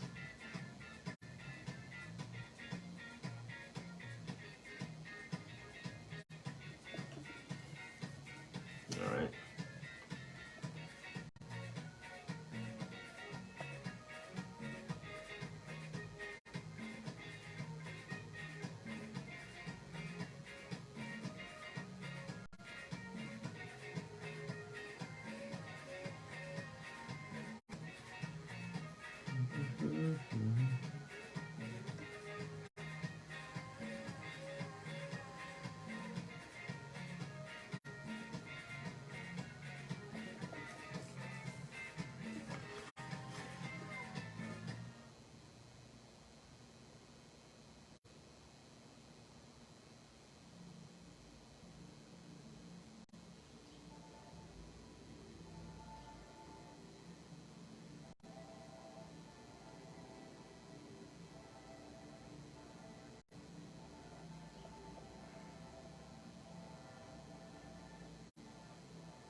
Sorry, it's getting all quiet. You can tell I'm really into the art, man. Sitting here listening to the jams. Oh, it's always so tough. Let me see. I'm trying to think. Let's see, what else can we talk about? Jonathan, phase shifting. Oh, here, let me see. Jonathan, hey, Jonathan, what's going on? Yeah, you guys gotta... Yeah, talk in there. So when I look over, maybe I can get a discussion going. So I talk about something. See, Jonathan, phase shifting. Come on, you know, I know faster than that. Hi, Frankie. Hey, Nolan, what's up? Jonathan, what's going on? Ah, man, my brain. I'm like getting into the art. See, that's that whole thing, man. You start getting the music and stuff, and it's like I'm in my own world. I start humming to myself. And you got the touch. Uh-oh. Start cracking some screens with this voice of mine. Alright. Oh man, Devastator. Devastator. What's another combiner? Oh, let's see. What was it Superion? The area bots? I don't know if I've ever drawn Superion. Maybe I have. Yes, I did. I did draw Superion. That was for the card set. Yeah. Yes, I did. I think when I did that card set for the Transformers Optimum card set for Breegen, that was like I was on a mission. And I remember I had a lot of other gigs. That was crazy, but it was just the principle of it. Like I was like, man, finally this like giant robot card set. I did Voltron. Voltron had been done a few years before, but I was like, oh my god, the Transformers! I got to be on this. And it was one of those crazy moments where I was like hella high water. I gotta draw some cards. And I pushed myself, like I really was. I did the movie ones because I felt. Well, here's the thing that threw me, because I remember when the rules were put out. And I'm such a stickler when it comes to rules, right? And they were like, okay, you got to draw X amount of these characters and an X amount of the G1 characters. Okay, I'm like, all right. But then when I start seeing cards, man, I'm like, you start seeing cards coming in, and I'm seeing stuff where I'm like, okay, these people just drew G1 characters, and what's going on here? And then I was like, oh man, I could have drawn like a ton of other G1 stuff. Because you think that there's rules, but then kind of was like, some people weren't listening to those rules, and they were saying it was okay. And by that time, I had already did like a ton of, the movie stuff. So, yeah, that was I was like, oh. Because I love the G1 stuff. I feel like I did some cards with Daniel and his mech suit. I think there's some cards out there, so they're all out there. They're many of those cards now are in the hands of I don't know if I still have any for myself. I feel like there was a couple of collectors that hit me up earlier on for them. They just were like, boom. So yeah, so most of my cards are out in the wind. They're by collectors and stuff. But I remember having earlier on, once it had wrapped up the actual set, when it came out, I was getting contacted crazy for like, commissions and stuff, Transformers stuff. And then worked on a couple of those, and then it got quiet. So moved on to other stuff, and that's when I think during that time I moved on to Sunstone Games. I think that's when Sunstone Games was in the picture. I think Sunstone was already in the picture, maybe. I started doing stuff for Sunstone Games, the Colossal Kaiju Combat, which is still one of those painful memories. Not for me, but just overall. Like I thought that it was a cool concept that I think that if it was approached differently, maybe it would still be around today. But it is what it is. Okay. Time is it anyway? 9:33. All right. So Jonathan's in the house. I've always been a Bruticus. Yeah, Bruticus is sweet too. Good one. Good call, Nolan. Yeah, Bruticus is sweet. I think I did a Bruticus cards too. Yeah. I don't think I have all the cards online. I think previously, before Facebook killed the Robot God Akamasi page. Yeah, that's interesting. Yeah, because I think originally on the Robot God Akamasi page, I had all the cards I had done, so people can sort of see them. But yeah. So yeah, Bruticus. Who else? Bruticus. There's a new one. I know there's the female one. I actually wanted to get her as a figure too. I didn't get around to it. Yeah. Well, one of the things about it is, man, these oh god, the money for these figures is dry. It's like crazy amount of money for these figures today. I just saw one for Solar Chigokin, and they're bringing back. They're doing Gaikin, and they're doing the Geta Robo, and God, they're talking like 400 something. But I'm like, God dang, man. You know, it's like it just seems like you're pricing like that. The pricing, it's almost pricing out a huge chunk of like the bait. You know, the collectors. Only a few select collectors are gonna get that, and in most cases, minimum might just be flippers. Trying to flip it for even more money. So I just kind of, right now I'm at the stage in my life where I just look at stuff and I live vicariously through others. People that can afford it, who have the excess money to buy, to invest in like, Unicron and stuff like that. I just live vicariously through them.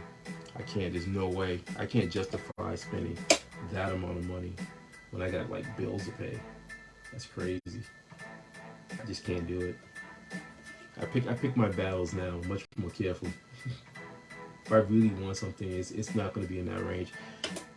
I think the last big purchase I ever made was a couple of years ago, and that was Vanguard Ace.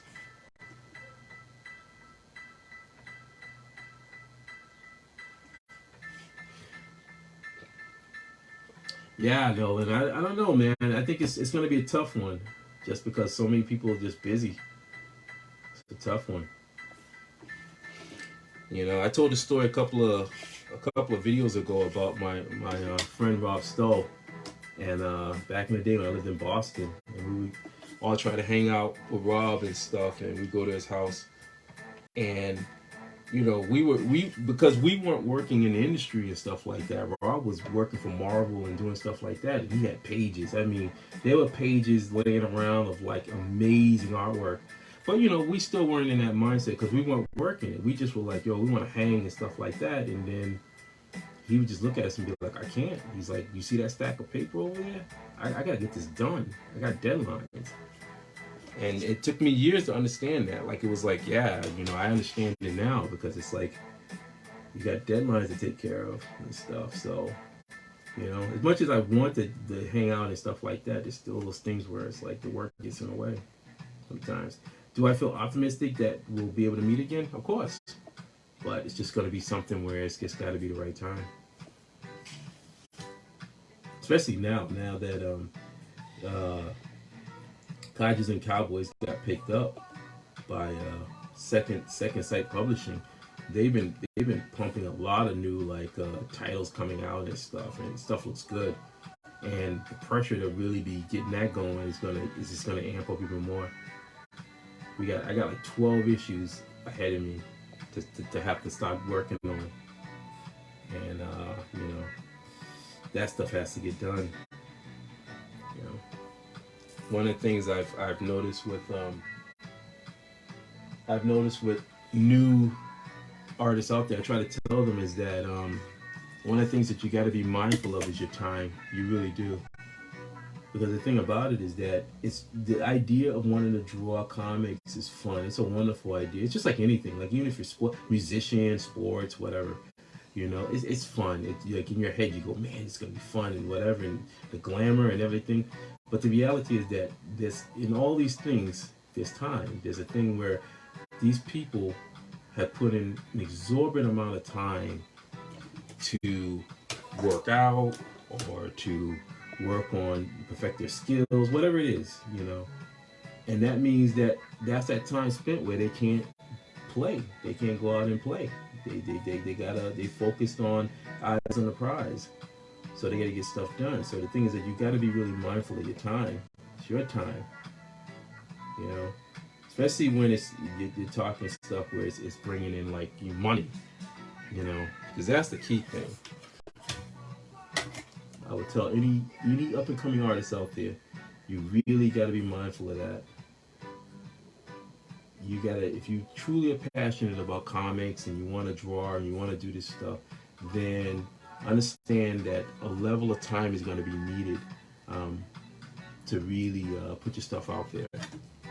And yeah, and you're going to have to control the temptation to want to be like, okay, I want to do this and that. I want to hang and whatever. Yeah, that sounds all fun. And then what happens when all of a sudden you got a deadline hit up on you and they're like, we need this stuff like tomorrow. What happens then? You're in trouble. you're gonna be in a lot of trouble. So I'd rather you not get in trouble. I'd rather you be mindful of it, and then you work out your schedule. You work out your schedule so that again, everyone gotta have their time off because you'll go crazy too. You don't want to do that. You want to be able to be mindful of your time. Yeah. So in my head, I'm just like, at this point, my mind's just focused on once I start working on the comic, and then once the comic comes out, once I start getting some pages underneath me, then I'll feel a little bit better. And then I can be like, okay, cool. And I can figure out when we can try to set up times to hang and stuff like that. Because truthfully, I do miss people.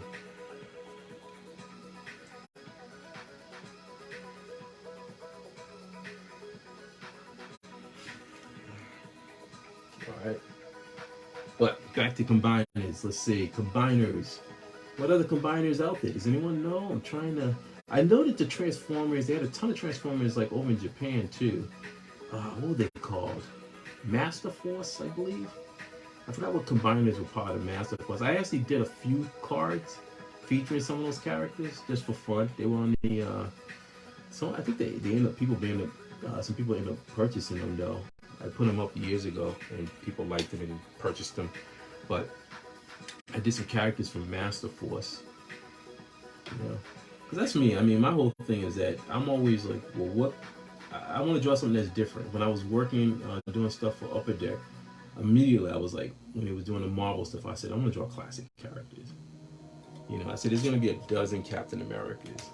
I don't want to just draw Captain America. I want to draw somebody like, I don't know, Frogman.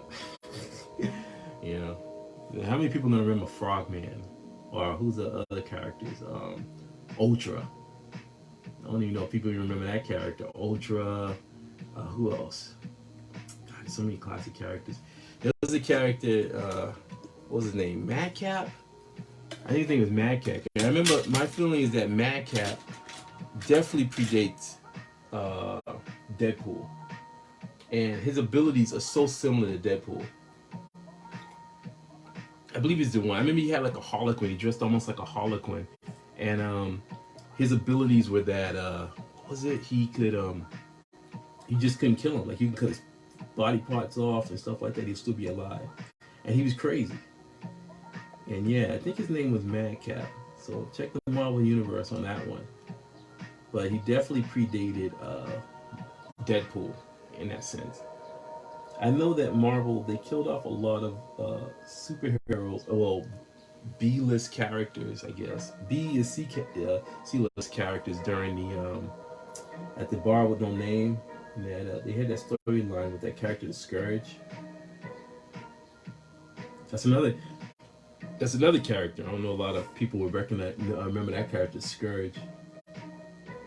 He wore like, it was pretty, I like his costume, it was all white. Although it's kind of weird, it was like all white. So it's not, definitely could probably see him at night, but he was pretty terrifying. He had like a skull face, and he just wore like a I guess it'd be a trench coat, but everything was white. And he just killed all these characters, gunned them down. He killed, I think he killed I think he killed Angar. A lot of those old characters. Like, I don't know if you've seen anybody's seen the MODOK, the new MODOK show. That came on, but they had Angar in it. Angar the Screamer. That's another classic character. Armadillo. I think Armadillo might have died during that crisis. But yeah, that was a cool little series. Oh my god, look at this ship. You always gotta put a jet in there somewhere.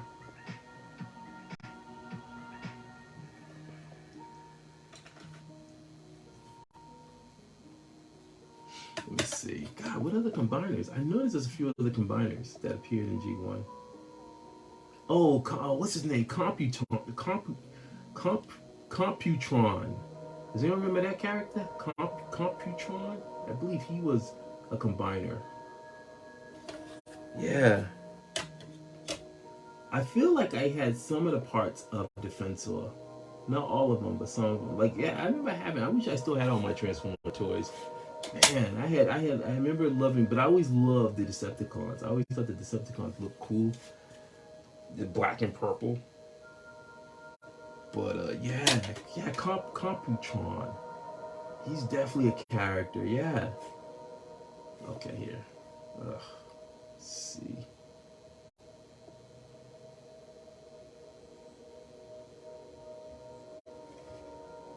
Let's see. Come on, come on, come on. Woo! Man, I've been doing so many videos uploading. Not gonna lie, it is taxing. It is taxing to do a lot of these videos.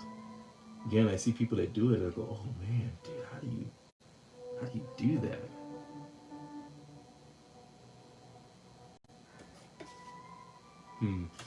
Okay, let's see how that goes. So I definitely want to bring that down. So maybe I'll bring that a little closer in. So it's not. Yeah, it's not easy. I've seen a few people, when you do a lot of those videos and they put them on YouTube and stuff, it's just really about time. I was listening to one while I was working, and one person was talking about how tough it is because they have a YouTube channel and just set up the time to do stuff. And I'm like, man, I don't know how you guys do it. Because it's still the role for me is that I'm always in the back of my mind, I'm like, the art has to get done. That's the mind of a freelancer, commercial illustrator, me working years and years in advertising, corporate, where regardless of where the work's got to get done. It's got to get done. It's not going to magically do itself. You can't wish it away. It's got to get done. And the messed up part about it is that regardless of what, you may play today, but regardless of what, that work's going to be sitting there waiting for you. That's a daunting feeling for me. It is. Really daunting. Like you just think, oh, it's there. It'd be different if it's like, yeah, you go out and you party and whatever, and then all of a sudden the work is like miraculously done. You go, yay, I have to do this or whatever. But nope, it's gonna be there waiting for you. Saying, okay, you ready? You ready to spend a couple hours, maybe a few days? Guess what? Deadline's in like 3 days. You think you got it in you to crank out X amount of those pages? Well, you got no choice. Now you got to do it. And it's like, oh boy.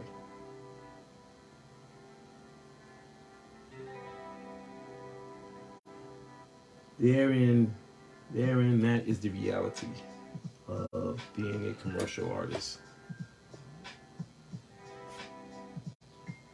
And that commercial artist would also, comic book artist would also tie into that as well, because that's part of it. Remembering to get that work done. Get it done. Then you can have fun. Get it done. Then you can have fun.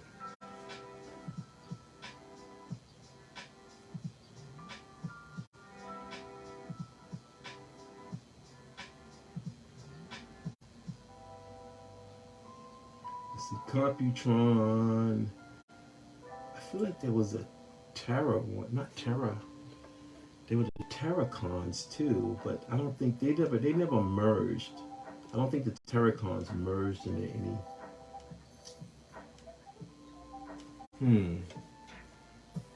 Trying to think of any more combiners. And again, I don't recall, like, I never watched all of Master Force.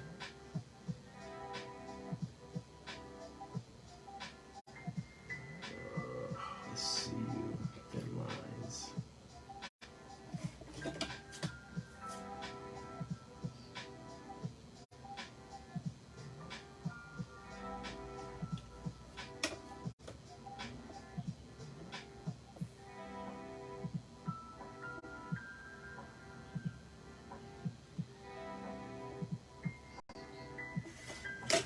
Bada bing, bada boom. Let's see. Love that. I love the speed lines. I do. I'm a huge fan of that. But again, I grew up in the 80s. Well, 70s and 80s. So I love that stuff. I love anything that gives a sense of like a. Nicely here, I gotta draw some more of the tech underneath. I'm like, what is that? Yeah, it's the mechanism for the launcher. Put a little bit underneath that.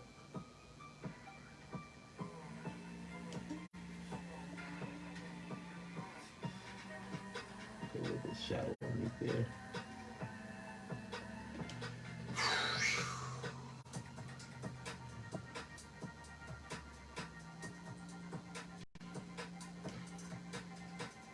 This one. All right, it's time to refresh my screen. All right. Oh man, it's humid today. Feeling the heat. All right, everybody, what's going on?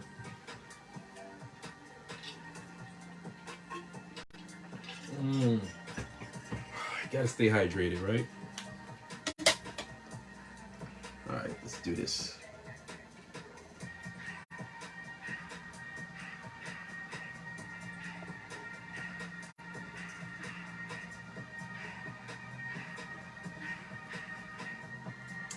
All right, a couple of speed lines right in there.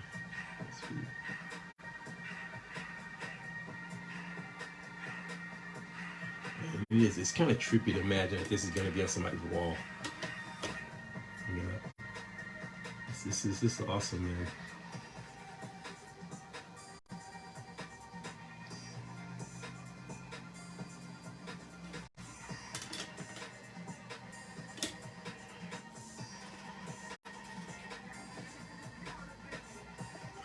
Okay.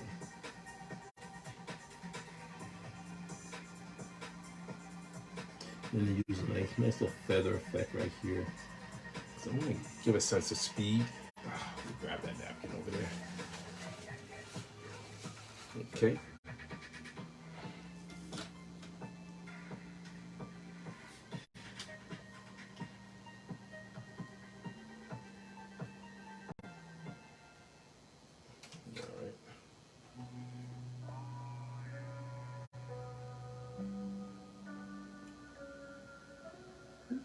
Underneath all these lights, man. Oh, hot. All right. Doing pretty good, actually. What time is it? 9:51. So I'm going to have like at least another hour and a half. Coming up on the hour and a half mark. So 11:30, and then I'm going to stop and see how far I get on this. So actually, it was untrue when I said earlier that this was a big piece. That there was a few big pieces I actually worked on this year, and yeah, and I worked on a Voltron piece too. I called it Voltron Slash, which was I think it was 9x12, big piece. So yeah, so that was untrue. All right.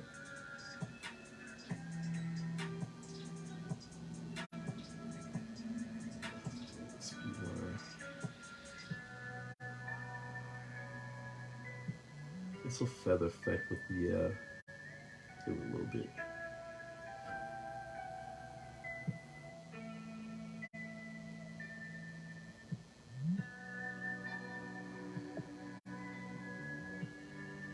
All right.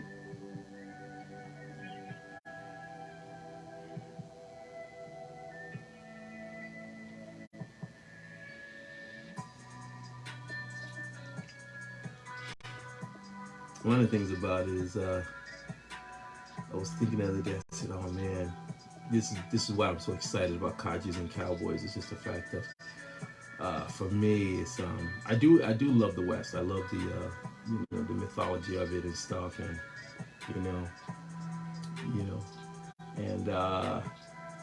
and just trying to capture that feel of it, even though it's going to be an alien world. So I've been sort of researching on various plants and stuff like that and different things, and just prepping myself for it.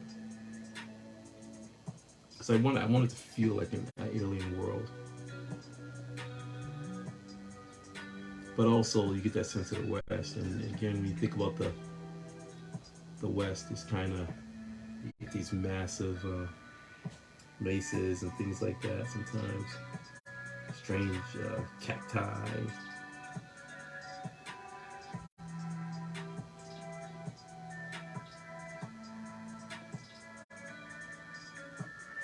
All right, let's see.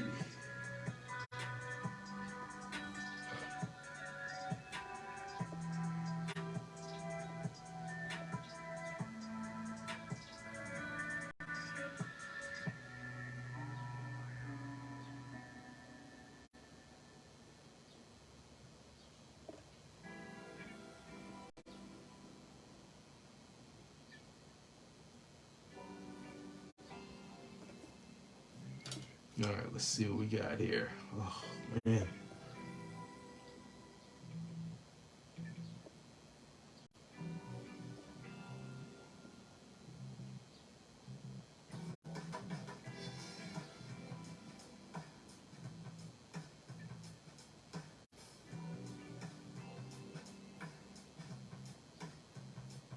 So, nice little feather effect in there.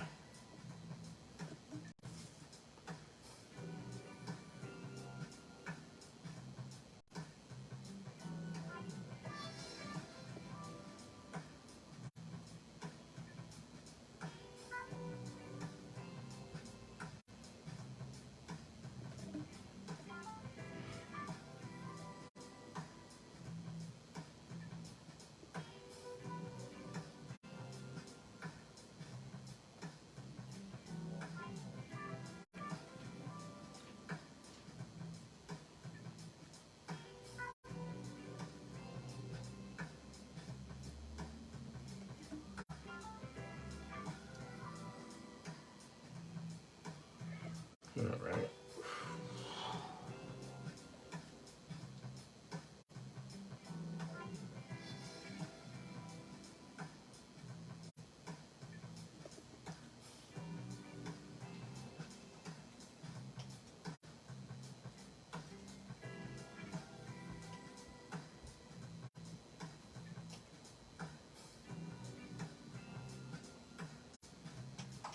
Phase shifting. Jonathan, I still don't understand what the phase shifting was. Was that a power? Was that a power that one of the Autobots had?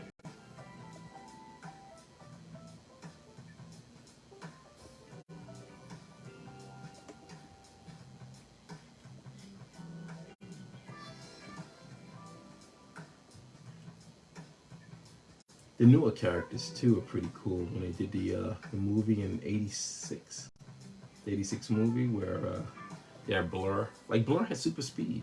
It was funny. Like he could move. He ran at super speed. So yeah, like they had powers. It was so cool. Mhm.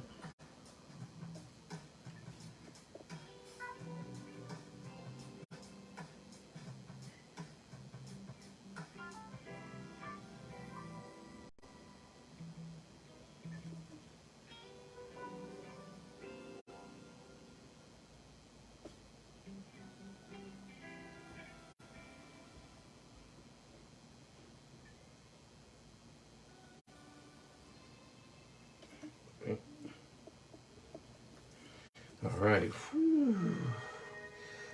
One down. All right, get that down.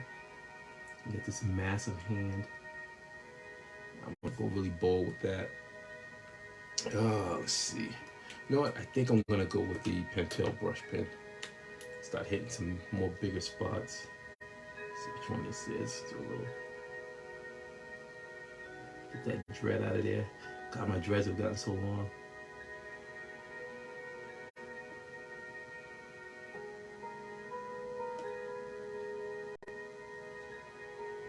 Oh, yeah, that's way too thick.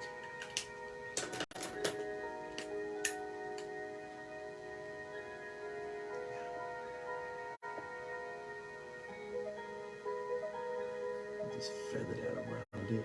Get some room right there.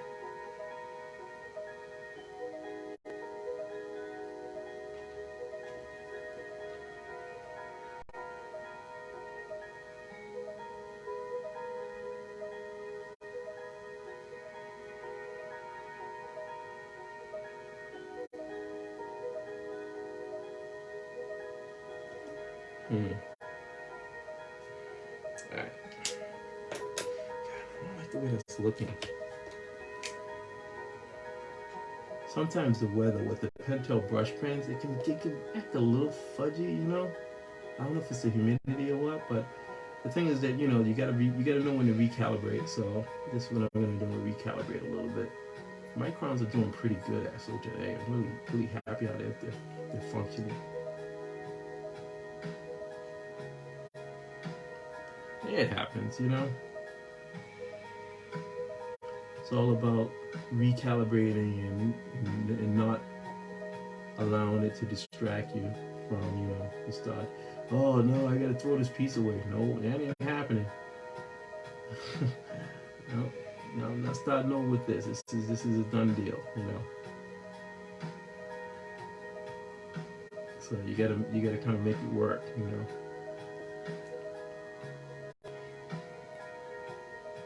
So I'll use a thinner line here and then a fat one right there, just to show the level of thickness, so that you got the ship kind of passing across that and stuff. So.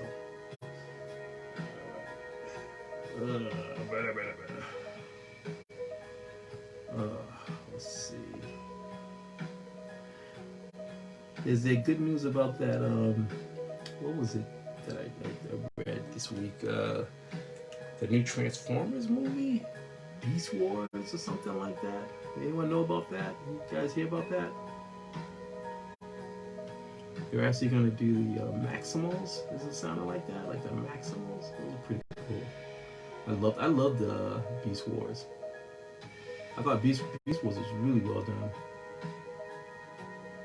I remember when it first came out, people were like hooting and hollering about it. They were like, "Oh no, it's gonna be horrible," and then all of a sudden it was like, "Man, this thing is great." Yeah, it's amazing TV show. Really enjoyed it.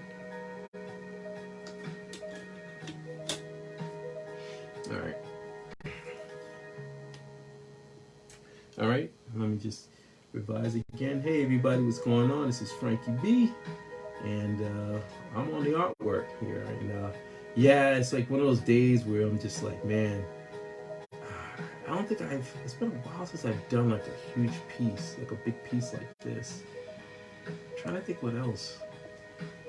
Yeah, I think oh, the Godzillas, that's what I did. Those if you go to my YouTube channel, you can see the other, like there's been the Great Godzilla Gathering, that's what I called it.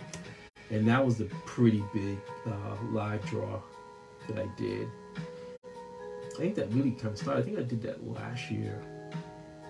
And it was fun. It was like this whole idea, I had these series of drawings where Godzilla is, well for me, I just had this weird idea where I said, okay, what if the Godzillas that I like, that I grew up with, that somehow they met one another, and that's how the original concept was. And pretty much what I did was I really loved the G14, the design of it, and so I used the G14 Godzilla as my my traveler, who would sort of unite these Godzillas together, And so that's how it started. And I think the first original one that I did, and this was years before, was when Godzilla 2014 came out. I was reading I guess it was a tweet, could have been on Facebook too, but it was a comment. Someone made a comment, and they were talking about Pacific Rim, and I really enjoyed Pacific Rim, and plus the sequel too.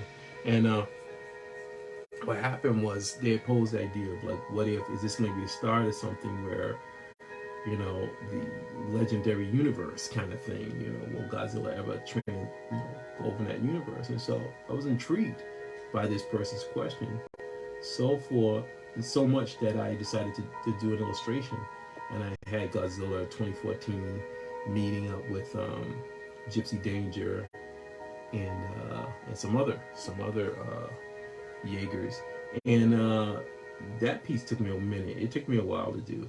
First off, just because I was again busy working on other stuff, and so I had to break up my time for working on it. And it just was super detailed. I mean, I really went crazy with the detail. And so that would probably be the first one that I did. That was the start of it. That with the concept, but then I would say like last year during the shutdown and stuff, I just started really thinking about it some more, and it was like, oh, this could be kind of cool. So then what was the first one? I'm trying to think. Oh, the first one, I think that one was G2014 meeting up with the Marvel Comics Godzilla, who I had drawn before, and presented a piece to Herb Trippy before he passed away. But I was like, yeah, it'd be kind of cool, like if G 2014 would appear at specific moments, you know, in the universes of these particular Godzillas. And so that's how the idea started going. And so then I had the scene where Godzilla 2014 has battled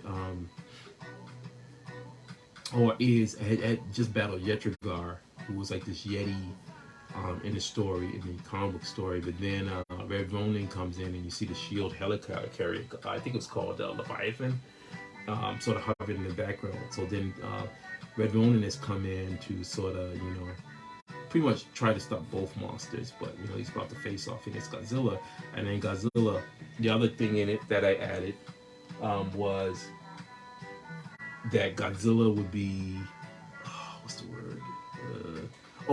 There would always have the Godzilla. The main thing was that each Godzilla from the other dimension would be looking over their shoulder. So G 2014 would be coming in, say from the right hand side, my right hand side of the page, and then on the left hand side, my left hand side, the Godzilla from that particular dimension would be looking over their shoulder, seeing him come in, and it's like, oh man, who are you? Kind of this weird kind of thing. So, and then it just sort of ballooned, and from there, then, you know, the next piece was me drawing that Godzilla and that Godzilla from the Marvel Comics, who is now with G 2014. So we're going to assume that 2014 has talked to that Godzilla, and he's like, okay, come on. So now they're journeying through this doorway into another realm. And this time around, I had always been curious about, because I loved the show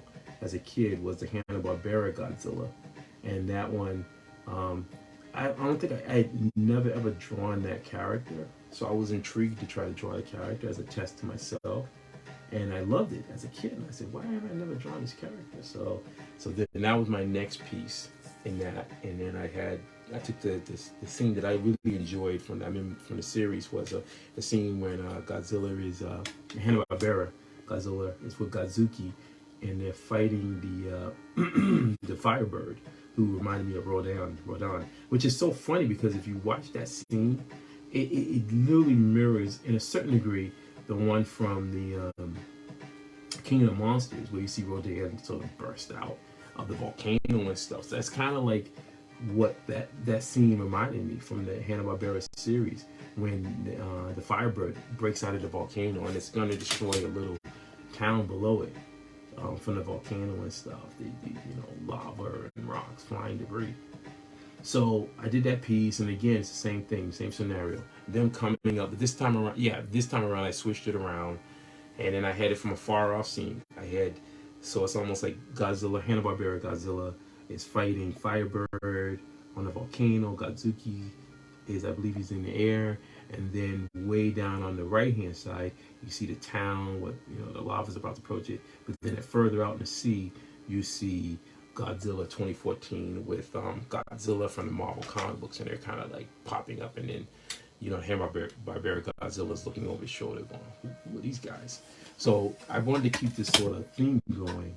And so the next one I did, and that's pretty much the final one that I did before all this other stuff crept in, Kaijus and Cowboys, crept in. That one, I sat back and I said, I sat back and I thought about it, and I said, which Godzilla really influenced me a lot? Now, mind you, I love the Showa era, and I do have plans to really draw that Godzilla too. There's a few variations. But another Godzilla that really impacted me as a child was, and I remember my mom buying it too. I had him, and I had Rating as, I don't know why I can't think of what they called them back then, but they were from the Shogun Warrior line. They were the big robots with the shooting fists, the wheels on the bottom of their feet kind of thing. Yeah, I can't think of the name. The name is escaping me right now. But I remember having both of them, and I had that Godzilla, and on previous videos I've mentioned that as a kid I did something stupid with that Godzilla that I regret to this day.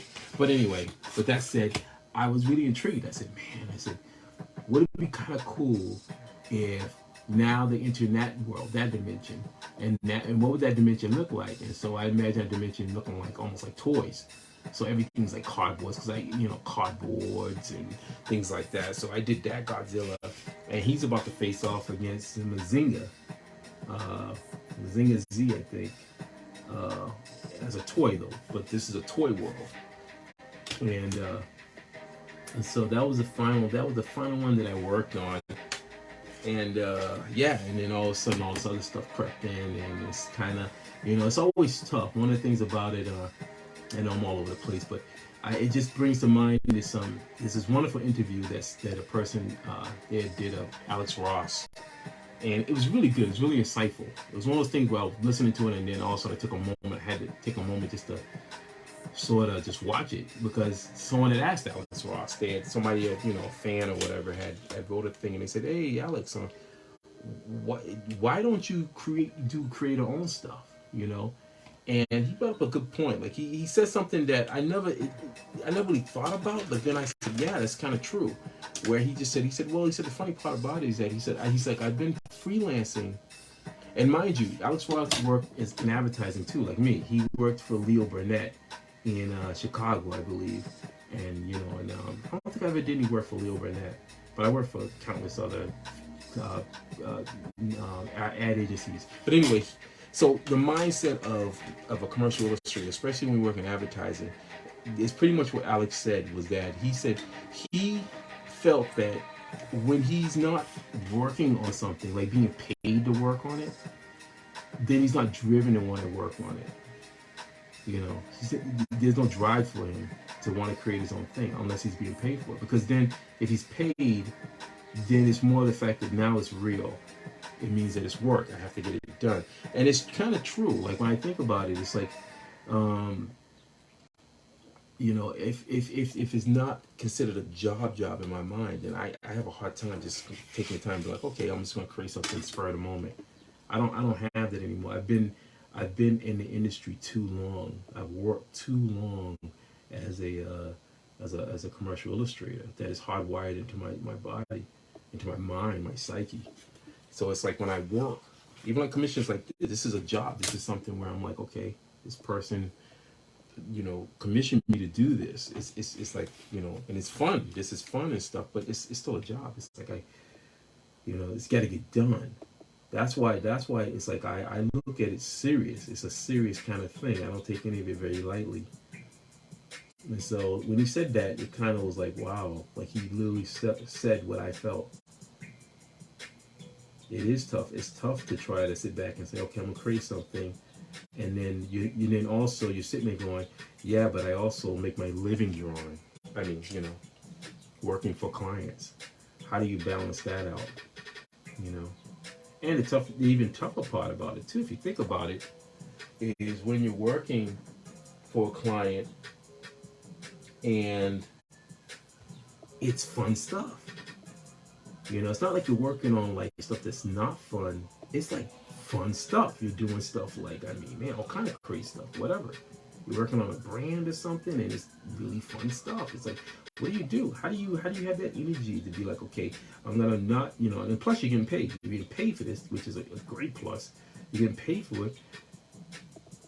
But it's like, man, I'm getting a chance to work on this thing, and it's like, it's right up my alley.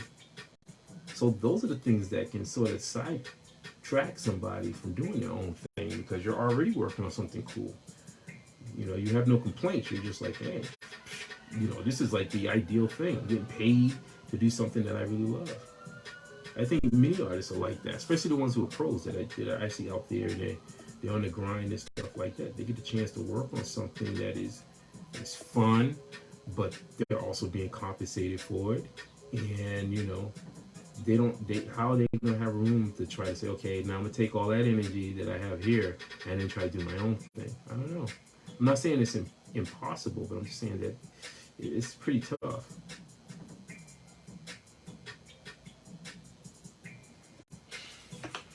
Oh boy, look at you. All right. So anyway, I know I'm all over the place. The that Godzilla that I did. So that was my whole point with the whole series and stuff. That was, me during a moment of just like, things it slowed down a little bit, so I was able to jump in and just do it. But now, unfortunately, things have sped up, and this year has really turned out to be a really amazing year. I mean, just from the point of having Kaijus and Cowboys picked up, I mean, it was very sudden. When me and Matthew first worked on Kaijus and Cowboys last year, it just was this wild kind of like, we were just like, well, let's just do this kind of thing, and didn't really think too much about it. It was like, oh, if it gets picked up, it gets picked up. If it doesn't, okay, that's cool, no worries. We're not gonna lose our minds over that kind of thing. And so, lo and behold, we get picked up. It's almost like at one point you're just sitting there and you're just like, I know I just was kind of like, oh, okay, stuff's happening. I'm working, did some Ultraman cards and stuff, and just fun stuff anyway, and worked on some comic book stuff for other people. But then all of a sudden you got this thing that's now in your lap, where now it's like, okay, now you guys you have your own, you have your own IP, and now you got to get your IP out there now in front of people. That changes everything. It's like, whoa, man. Now it's like, okay, batter up. You ready to play? You ready to get into this? And I've been here before, with a publisher and stuff like that. But last time with Robot God Akamatsu, I'm gonna take the stuff that I learned from there, and then and I'm really looking forward to keeping this baby alive. We're looking at doing 12 issues at this point with Kaijus and Cowboys. So, and hopefully further. It's really going to depend on building a base for it, building people that are going to be excited for it. So yeah. So my mindset's on that, where it should be. As a creator, I admire creators who, that they're 100% into what their dream is and stuff like that, and making it happen. I think that's how Stan Lee was, Jack Kirby was, all the Ninja Turtle guys, they were into their work and they made it happen. And I think that's like the mindset you gotta have,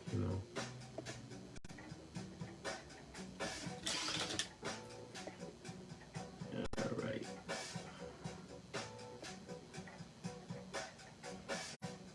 Hey, anybody out there know anything else about this whole Transformers? I mentioned that earlier. Does anyone have I haven't been following. I just heard a few little things here and there. Just the fact that the Maximals and the Predacons are gonna Predacons are gonna be in it. So that's all I really heard about it. Do we know who the possible director may be? Is it gonna be the person who did that Bumblebee movie, which I enjoyed? I gotta admit, I actually enjoyed that Bumblebee movie. I thought it felt like G1. Watching it was like, oh, okay.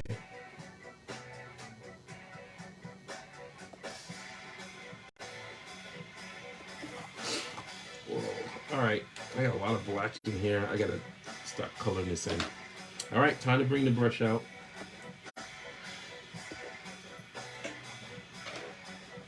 Woo! Look at you. That ink soaking there a little bit. All right, let me work on this one up here.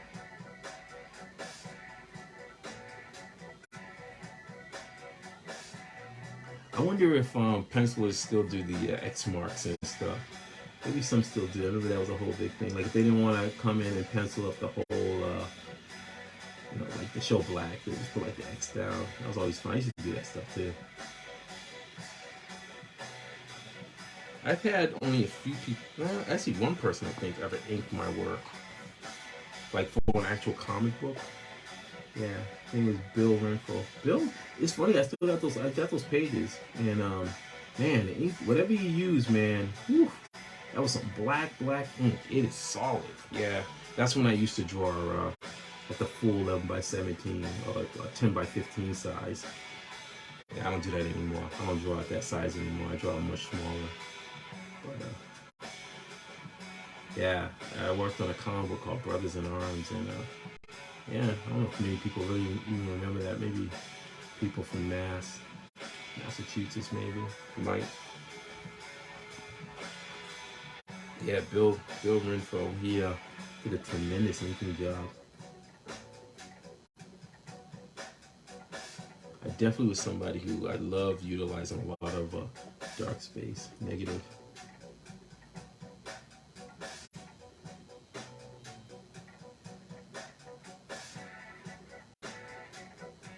It's funny when I was drawing this.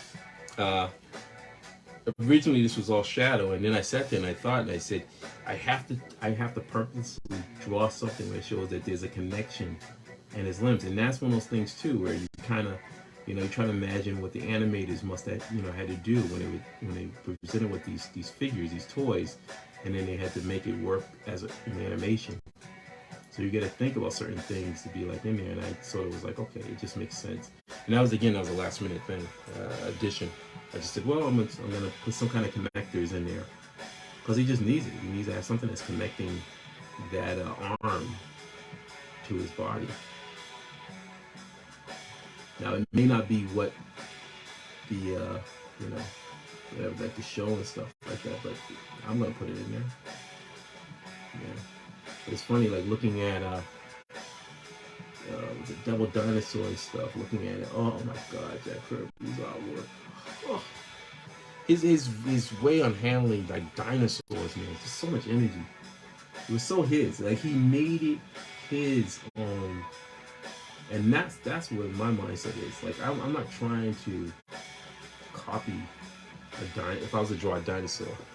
If it was gonna be in a comic, no, I would definitely tweak it up. I would use my voice to define like my view on what a dinosaur should be, and that's okay.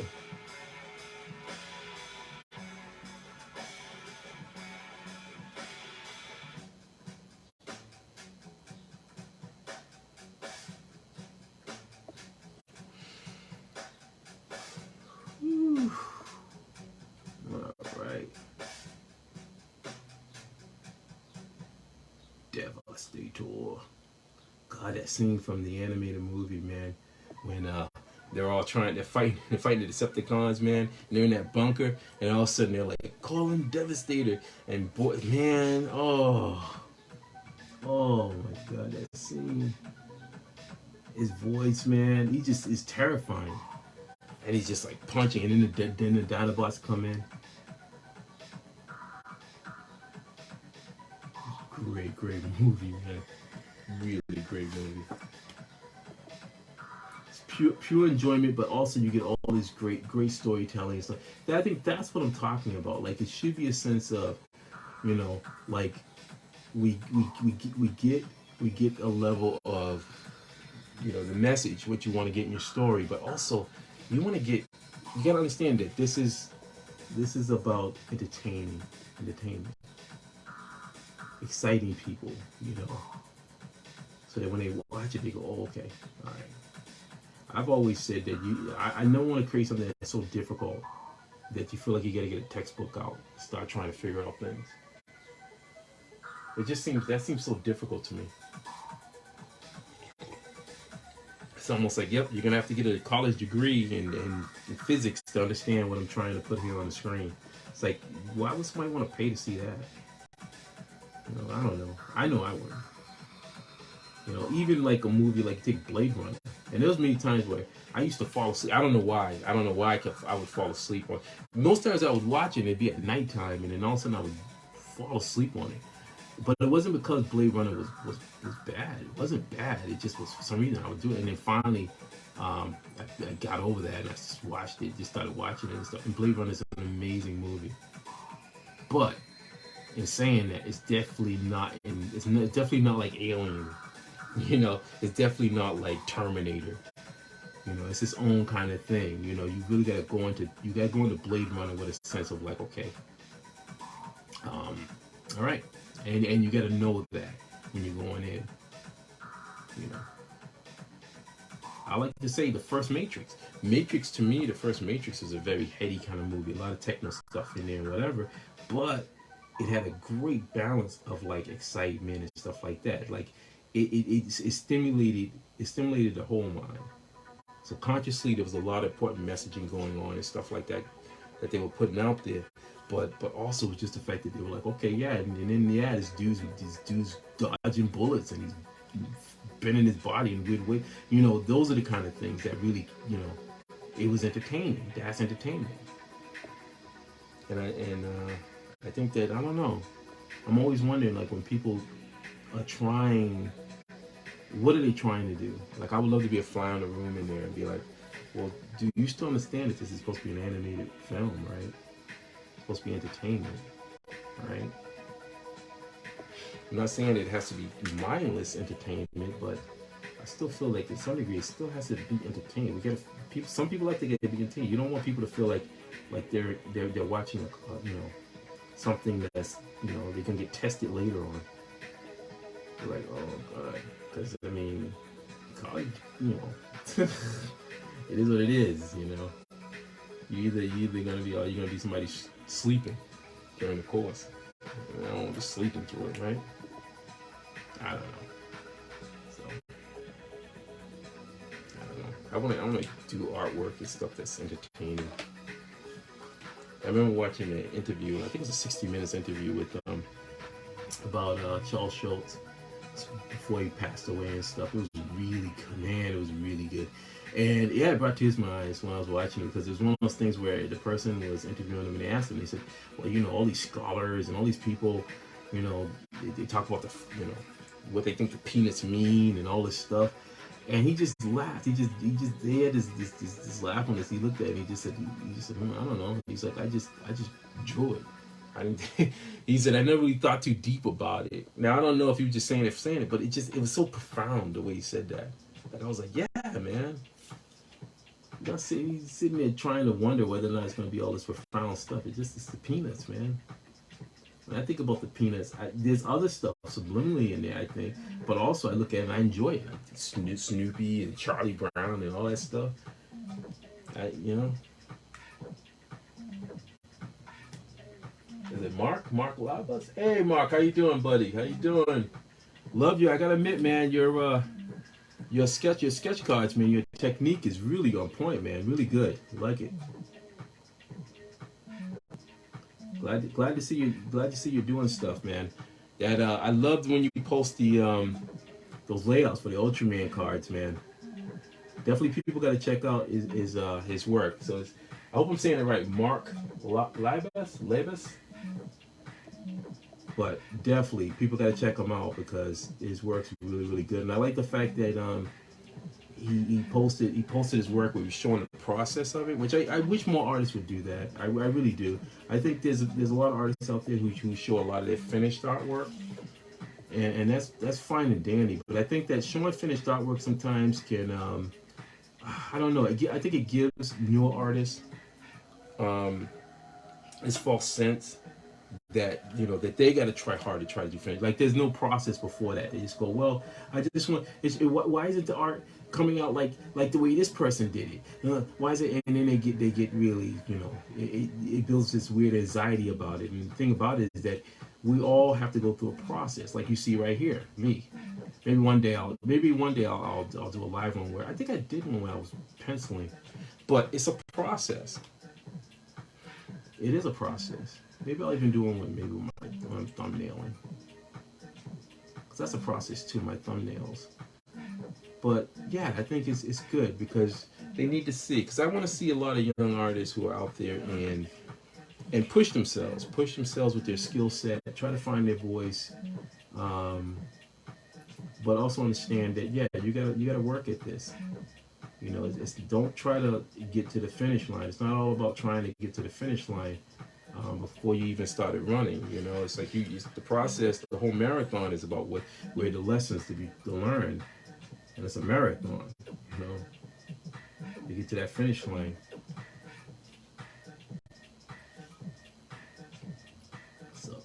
So yeah. So I'm very happy to see as many artists out there who are at least showcasing some of their pre-work. So I think that is very helpful. I think it's very helpful, and I hope that many artists out there continue that.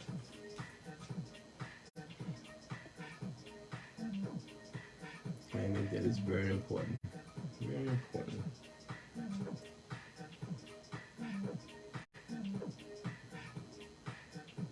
It's always so nice and refreshing when I can just start laying in the blacks, man. I'm gonna lie. I didn't use a lot of blacks on it, yeah. But again, I blame John Byrne on that one. You know, John Byrne was again he was another his artistic hero, someone who I really admired his work, still do. I mean, I felt like you know I'm like if they work on a Fantastic Four movie, I pray that they get his stuff up.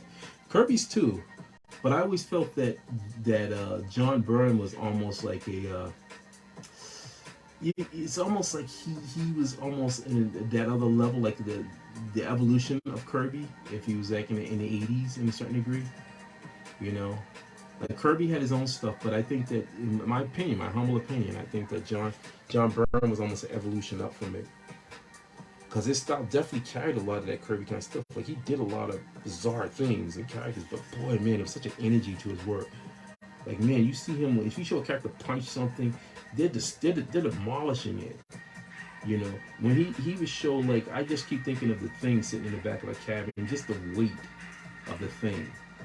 You know, it didn't, and it's like, you know, or like if he showed a character like I remember the classic scene where what's his name, Gladiator from the Shi'ar. I forgot the name of that what they were, but him picking up the Baxter building. I mean, that was crazy. That was just crazy stuff. And you see the cracks in it, and you know, he's almost gonna tip it over. I mean, just unbelievable stuff. He would put in those details in there, and it just was mind-boggling. X-Men stuff.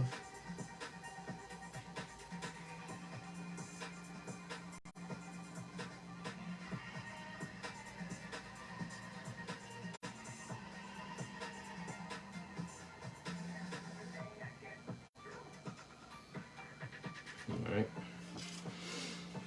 Woo! Man, how's everybody doing? But anyway, yeah, I love it. This is the process that I love the most. Is when the blacks start getting applied in, because that's what's fun. This is the fun stuff. And mind you, I mean, the old me, boy, I get so impatient. And that's one of the things I remember once was one of my mentors told me. He said, "You gotta slow down, kid." Yeah, patience is a virtue, and it's true. As I clock in at 51 years old, 51 years is coming soon. You know, it truly is a virtue. You learn to be more patient, not in a rush. Things happen when they happen. Even with your artwork, even my artwork. I've been, the last couple of years, I've been drawing like a madman. Been steadily busy on stuff. And I think it's just been leading me up to this point where I'm working on Kajis and Cowboys. You know, I don't even know how to even say it. Like, I just feel like it's just the new beginning. Especially with me in the comic books, because for a long time I grappled with comic books. When I first went to art school, that's what I had. I had comic books. I had comic books on the mind and stuff. When they first would get me to draw, I drew other still life stuff, but you know, I was just talking comic book talk. Surprisingly, I had a chance to go to the Cuban school too, and I turned it down. Yeah, I didn't want to leave Boston. I was a Boston boy. I didn't want to leave Boston. And I just was like, nope. So then the school I went to, which I'm glad I went to Viterra School of Art. It was a great school. It taught me a lot. And but yeah, when I was at school, I was a comic book guy, and then all of a sudden, when I left, I wasn't talking comic books anymore. Yeah, which shocked my teachers. Surprisingly, they were really amazed that I just was like, nope.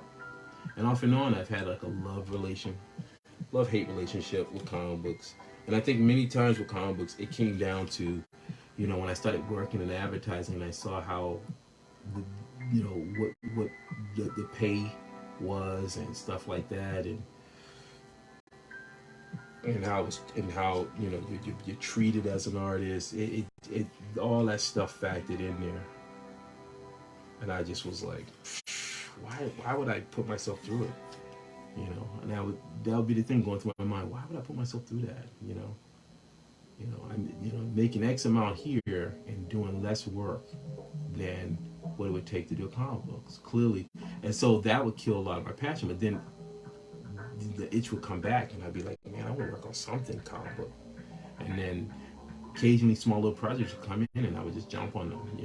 8-page here, 10 pages there, whatever. I would just jump on them. Got paid for them and stuff like that.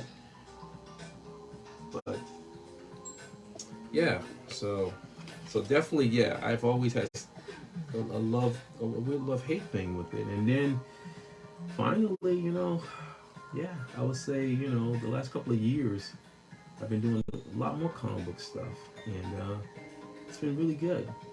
And still being able to take on a few other projects and stuff like that outside of comic books, but overall, it's been really, really fun. So now here I am, and next year, that's when officially Couches and Cowboys will be out on the market. So yeah, I'm definitely excited. It's like a redemption.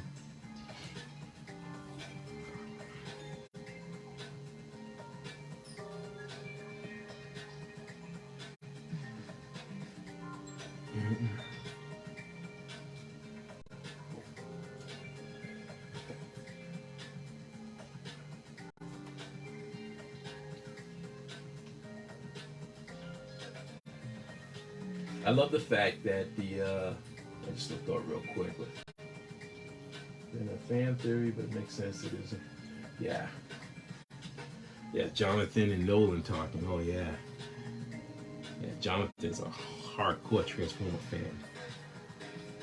Yeah, I like that. I like that there are people who really that are definitely into it and stuff. They are definitely the force that is keeping these legacy IPs going. It's just so important.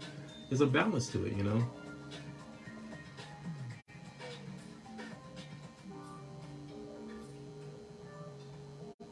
It's like this great big machine that's going, and it needs every little part to sort of do its own thing to ensure that it survives. And that's how I look at it. That's how I look at fandom in a certain degree.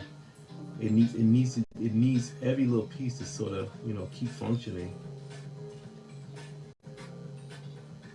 I definitely don't want to see it go away. I definitely do not want to see it go away, because again, if it goes away, then that ripples down to us guys who are out right now again with our fledgling IPs trying to get noticed on the field, and what happens to us now. It is important. I think that because Marvel and DC were doing what they were doing, the Ninja Turtles succeeded. They found that other audience, and that was important, just like many others.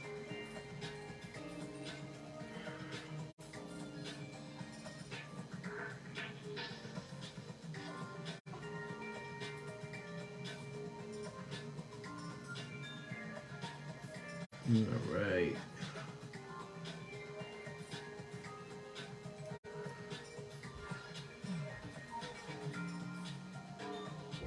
So you guys can see in real time how long this is taking. It's always tough. I remember back in the day, people asked, "Well, how long did it take?" When someone asks that, I don't know. It's always a tough thing to say. You just don't know how a project's going to be. And what if you get sick? What if something happens? You get sick. What if, God knows, you have an accident or whatever? You just don't know. It's always a tough thing. When I used to have clients, I don't have clients ask that question that much these days, but when I would have that, it'd be like, you'd have to give these ballpark rough estimates. And it's like, oh, I don't know. I usually would shoot more higher than what it would probably take, just because it gave me a buffer. The last thing you want to do is put yourself in a position where you say you're going to do something and say like, oh yeah, I have it done in 2 days, and then it's a job that takes around 5 days. You don't want to do that. You want to be able to be realistic and also give yourself a buffer. Now, if you happen to complete it in 3 days, well, you told the person 5 days, you got it done in 3 days. That puts a star on you. You get to wear the star. But if you shorthanded yourself and you end up saying below that, then you know, then you're not gonna get the star. Most likely you're gonna have somebody who's angry, and most likely is not gonna want to hire you again. So yeah, you have to be very mindful. I tend to, when I work on books and stuff, I try to explain to the client about time and stuff, and I always think of a buffer. I think of the buffer as when you're putting time in, you want to factor in stuff like let's see. Well, again, from the point of if they don't have one of the things I've run into a few times, which I've had to explain to people, like when people will ask me, they say, "Well, what's your rates for pages?" And I'll give them my rate for pages, but then they're coming at me and they won't have characters already designed. I go, no, that's a character design is a whole nother animal. That's not just page. You're talking about character creation. So the thing is that you got to factor that in. Do they have characters? Or if they already have characters, great. And I would suggest that if you do have any kind of, if you're doing character art or anything for your characters, please have turnarounds. Please spend the money and have a good turnaround. Have somebody draw a really good turnaround, not just action poses, but your characters. Please have good, simple, standing turnarounds of your character. Just because, regardless of what, if you do tend to hire artists to do something, they will have an image that they can work from that will be a standard generic image of your character, something that doesn't have all the fluffs and all that stuff. And because I see too many people putting out stuff and they'll put this glorious action scene background, everything like that, and starburst or whatever the effects that they'll use on it, and it's covering up so much potential information on that character, so much, and it's like, whoa, you got this beautiful pen up, but that doesn't say what the character is. And if you're asking somebody to illustrate that, you just made their job 10 times harder. I think that if you are going to do a comic book, you should always have a character sheet. A character sheet technically is just illustrations that demonstrate who these characters are. Most times in animation, they always have a character sheet. There's always going to be the sheet that showcases who this character is. You get the front, back, side, maybe a close-up of the head, maybe some notes on what the design of the helmet is and stuff like that, or what if they're wearing a helmet or their hair. These little notes from the people drawing it. It's these things that help to provide information, and that's the key thing you want to be mindful of, providing information for someone to work from, because that all factors in there. See, but yeah, definitely be mindful of that, because that's so important. But anyway, yeah, when we talk about your time, you got to think about stuff like edits, and that's an important thing too. How long is it going to take for edits? From the point when the writer or the team or whatever, you may send your email off or whatever, one day you go, oh yeah, I'm sending stuff off in a day. And then what happens is you may not hear from the writer or the creator in 3 days, right? So that 3 days, that extra 2 days, just ate into whatever your time period that you said that you wanted to try to get this done, right? That's part of it, So that's why it's kind of good to factor in time. You want to be able to put in just enough time that gives you a nice buffer, because it is important. There's many times that things come up, and next thing you know, many times something can happen, and they just, and then they finally reach you, and it's like 5 days. But if you factor it in and say like, oh yeah, I'll be able to get this done, this issue in 3 months or whatever, then it's in that 3 month period, you get a pretty good window where you can get stuff done, and you're not like killing yourself, And especially if you have a personal life too, if you have a family or whatever, children or something like that, that won't affect it, hopefully. But yeah, be mindful of that. I think one of the things that I set out when I do these videos is that I think it's okay to, like I said before, it's like I treat these as my portfolio, a portfolio kind of experience. But also, think it's important too I grew up. It's all about keeping it real. The people who talked to me, that mentored me, they kept it real. They didn't sugarcoat stuff, which I like.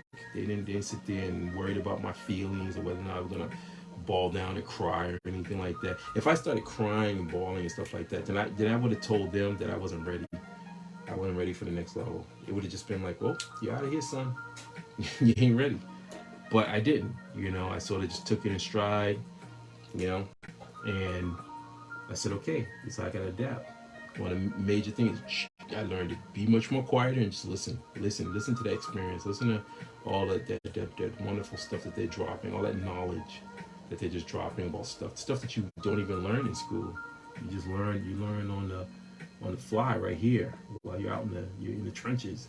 This is the kind of stuff, and I'm so appreciative of those individuals who took the time. They didn't even have to take time. That kind of stuff I look at and I go, man, they didn't even have to take time to even talk to me. They could have just been like, who's this fool? Get out of my face. But that didn't happen. So I'm very fortunate at that. And I guess when I do these videos and stuff like that, I want to be real with you. I want you, because I do want to see people succeed.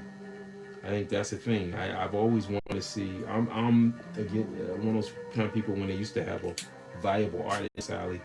I love looking at different artists and stuff and see what they're doing, and it got me jazzed up. It got me jazzed for myself. It got me jazzed for them. I felt that they were doing something that was really innovative, and then I in turn was learning something. So then I want to do something innovative. It was like this weird effect that would happen, and yeah. And I'm not saying that it's not happening. It probably is. Clearly I'm not at every con or whatever. But just putting it out there. When I do these kind of videos and stuff, I don't want to get stuff lost into the conversation where it's just like, oh yeah, we're just all jokey about stuff. Because there's truly people who want to do this professionally. This is a profession, mind you. This is a real profession. There's many of us who are still in the game. This is serious for us. This isn't like a hobby. And clearly there are people out there. They this is a hobby for them. They draw and whatever. They work at other jobs. They have excess money to buy things or whatever. That's fine. There's no. But you have to say, well, are you a hobbyist or do you want to become a professional? If you want to become a professional, then yeah, there's going to be great times for laughing and joking and stuff like that. But then in most cases, there's going to be the seriousness where the job has to get done. And the reward is that you just keep getting work. You get more and more work. Work comes. And you learn stuff. So, what's weird is like the music is so daunting. And all of a sudden I'm talking daunting stuff. Oh man. I did not plan this, so. Oh, and there you go, it's over. It's all daunting. All right. Oh, man. Crazy.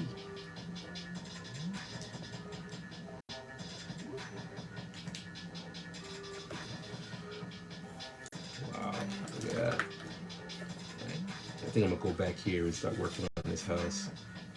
At least get this back up here done. Always been through this. Kiss wasn't phase shifting. I explained it. Boy, those guys are talking it up, man. I love that. I love seeing the fandom when they when they're talking about stuff. I remember when I would talk about comics and even just anything, and it just was fun, For me, most of our conversations were based on. Well, I'm going to talk about Transformers. It was just based on how cool stuff was, and how either you enjoyed how the Decepticons were, or Megatron, or vice versa, or Optimus Prime. It just was just fun.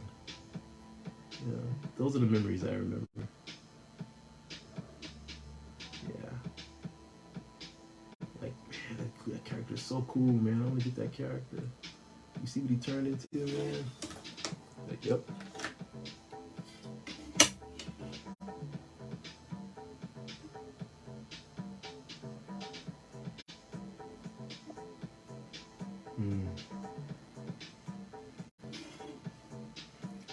I gotta watch that wet spot over there.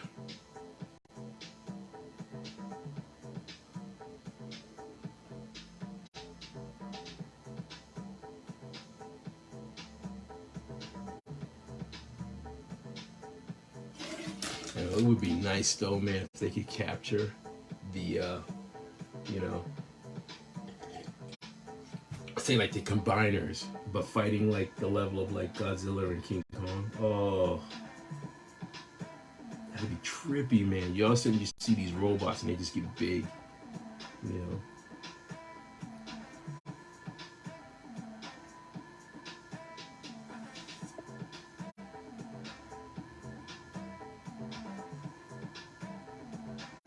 All right.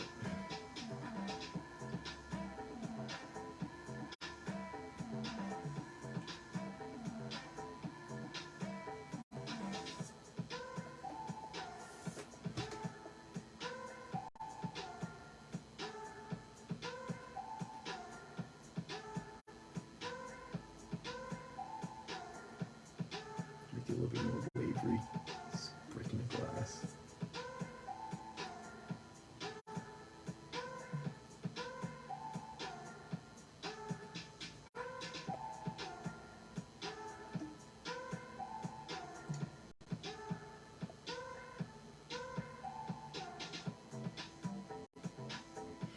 Alright.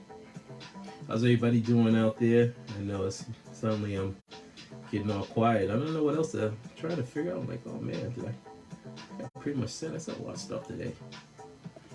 From the ramblings of a madman.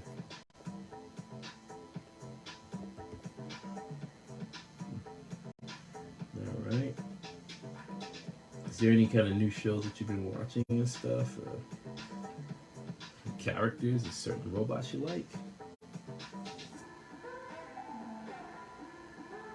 I mean, even though I'm drawing Transformers, my mindset's also on some of the classic giant super robots too. Rugger 15. Oh, great name. That would be the Voltron 2, the vehicle Voltron. Rugger 15. God, the names. Kabatra. Reading. Daltanus is another one. Oh god, I have him. Oh shoot, what's his name?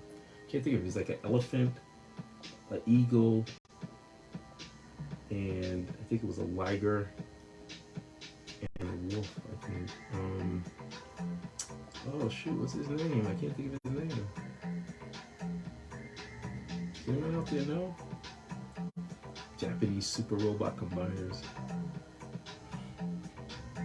It was crazy at one point in the 80s that, even the 70s, into the 70s too, they were just cranking out all these super robot movies.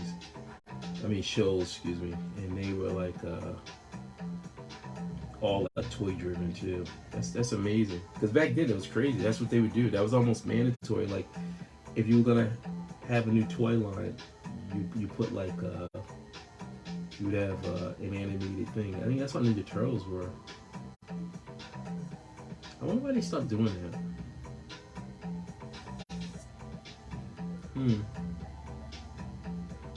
I'm still kind of like, it blows my mind when they lost the opportunity to, like, they didn't do the figures for Symbiotic Titan. Oh, that was such a great show. Such a great show. I don't think they even did figures. What was the other one? The Thundercats that they did. It was on Cartoon Network. That was a really good show too. Brandon's a friend of mine from back in the day, in the Massachusetts days and stuff. He's been doing really well. So good, man. He's killing it. But yeah, man. I can't think of that character. Shoot. What's his name? Can't think of his character. I think it starts with a D. Oh god, it's It's right there. It's not Daltanis. I just said Daltanis. He's a lion. Dan Cougar. There you go. It took me a minute. Yeah, I have him as a figure. I still got a bunch of figures. My figures have dust on them. Not the best collecting when it comes to that. That's why I stopped really opening a lot of them. They just sort of sitting. I put them away. I just don't have the room to put them out and stuff, unfortunately. That's okay though. I have some figures out, but yeah, mine. I'm not a clean collector. Got a lot of dust on mine, and I just don't have the time. You know, and it's funny. It's funny when projects start kicking in. It just eats up time. Like you can see right here. Like I'm working on this right here, and how many hours have already passed? And then by the time that I'm done with it, my mind is just mentally exhausted. I used to be like when I was younger, I'll say when I was 30s and stuff. Yeah, I had to, I don't know what it was. I could stay up much more later back then, but boy, now it's like I value my sleep. I do. I just want simple things, simple relaxing time, just relax the mind, get the energy back and stuff. Oh man.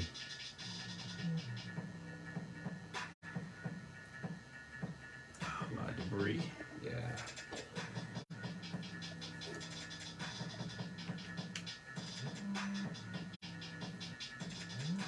I think somebody else has shared it. Whoever shared this. Thank you. I appreciate it. I can't recall if I did 9 shares. So it's always funny when you're sharing to different places and stuff because sometimes you can get some people don't like that. So I try to be very careful. Best I can. I genuinely look at these videos hopefully as a way to just inspire people.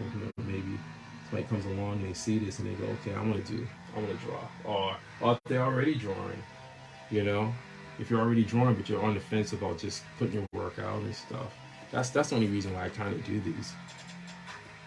It's like, it's just to show you that, don't be intimidated. You definitely put your stuff out there, But actually, I would say, yes, you need to put your stuff out there, actually. That's important. All right, let's see where we're at. 10:55. Oh boy, and look at that. So this side right now is looking like it's taking me started at like a little 8. So let's say, I'll just say hypothetically 8:30. So it's almost taking me almost 2 hours. It's 2 hours and I still haven't got this side over here. So yes, it does take time. It takes time to do these. And what's funny is that even with my super detailed stuff, like if I was sitting there doing every scale on guys, oh my god, that would take it'd be much longer. Because I have so much heavy black in this and stuff like that, that helps a lot. But yeah, it would definitely take a lot longer. That's why you think about the after hour. I couldn't even imagine the level of what he does. Oh.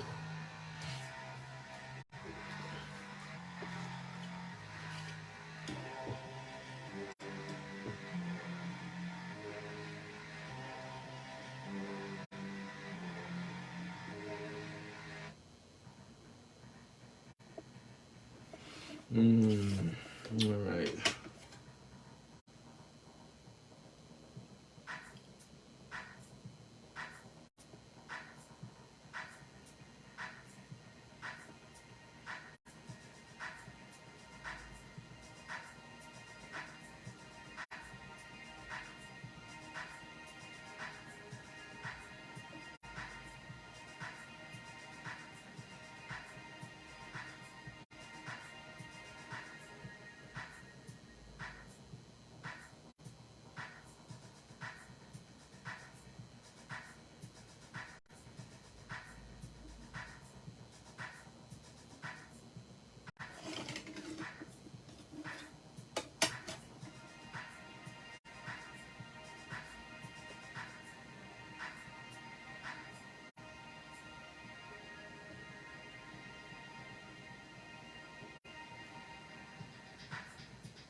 actually started trying to catch up on Castlevania too. I don't watch a lot of TV, but when I get those few little moments and stuff, I try to catch it.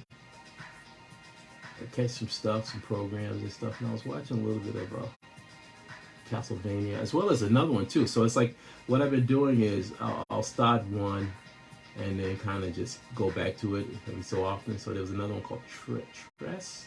I was on it. I think it's a Philippine anime and stuff. I was watching this stuff. So I watch stuff from little segments and catch up on things. But no, it's tough for me to try to watch something in one sitting.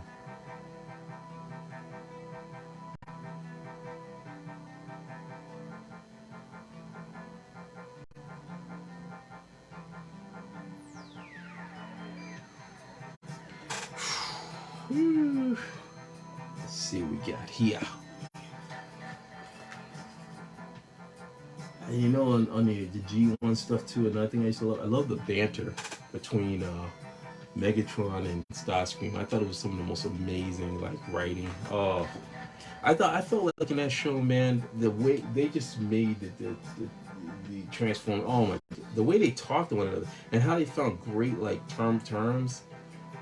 Like to say something like they'll be like, ease off your throttle, things like that. Like they create these stuff like that. Oh, I loved it.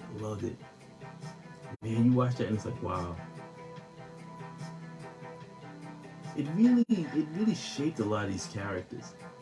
Even when you see the scene where, unfortunately, when Ironhide dies and stuff in the animated movie, and it was very powerful because we all invested. We had all those seasons to watch the TV show. We invested in these characters, and that's the thing. Like, to me, for any creator out there, I want somebody to invest in my character. I want them to be pulled in, so that when something happens, that is something that they go, man, that character, such a cool character. You see what happened to that character? He's gone. Oh.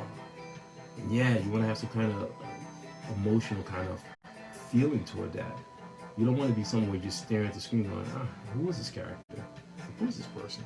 I don't know who this person is.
It's crazy.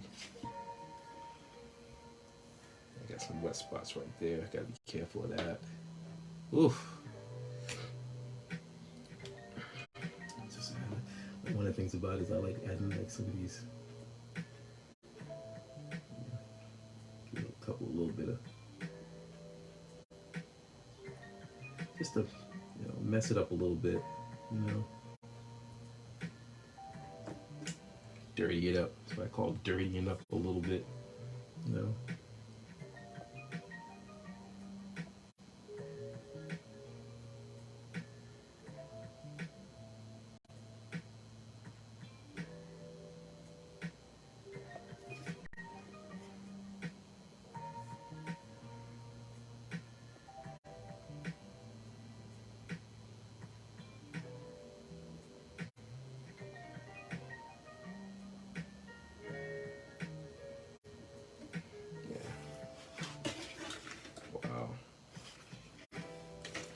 Whoa, all right. Where are we at now? Anybody still out there? Let's see. All right, I'm gonna refresh the page again. Take a look. Hello, my people. Thank you for coming on by and stuff, hanging out with me. Really appreciate it. As you can see, yeah, this is as far as I've gotten in 2 hours. So it's definitely a process going on here. Just to clean some stuff. Now, again, this won't be done until, you know, I gotta apply my little bit of white out in there, highlights and stuff, but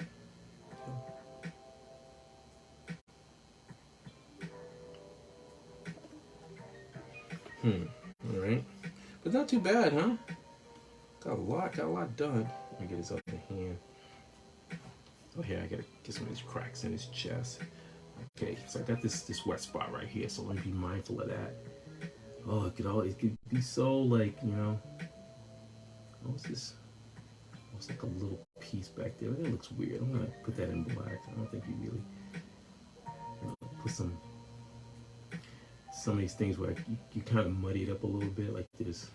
A little bit of stuff on there.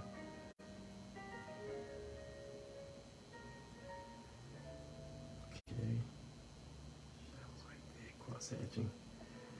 I have to see whether or not he wants me to add some gray tones to this, because now I'm thinking, I'm like, man, this really looks good, just black and white. But I'll ask him once I do a good scan right and stuff. But yeah, it's up to him. But I personally think that this looks really good, just black and white.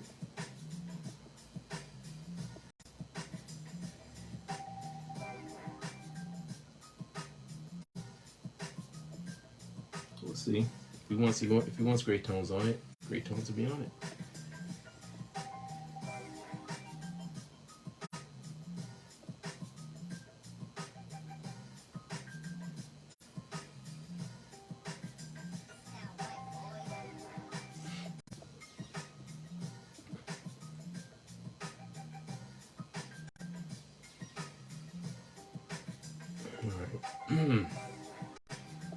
So here, actually, let me see if I can get working on his. I think I'm gonna go over again with the some black and stuff over there. So his attire.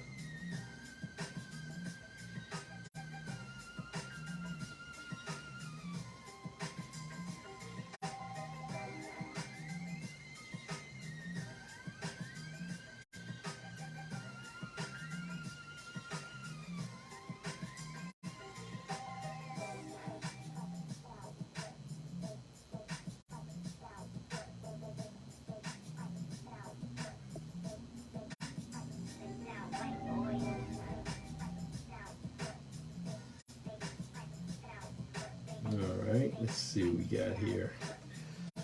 Whew.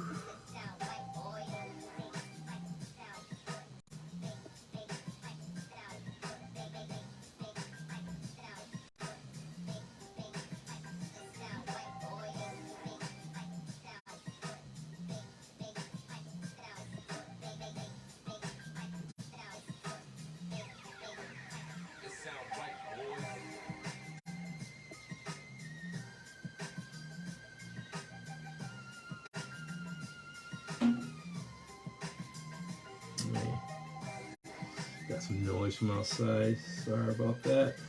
It happens. Alright. Let's see.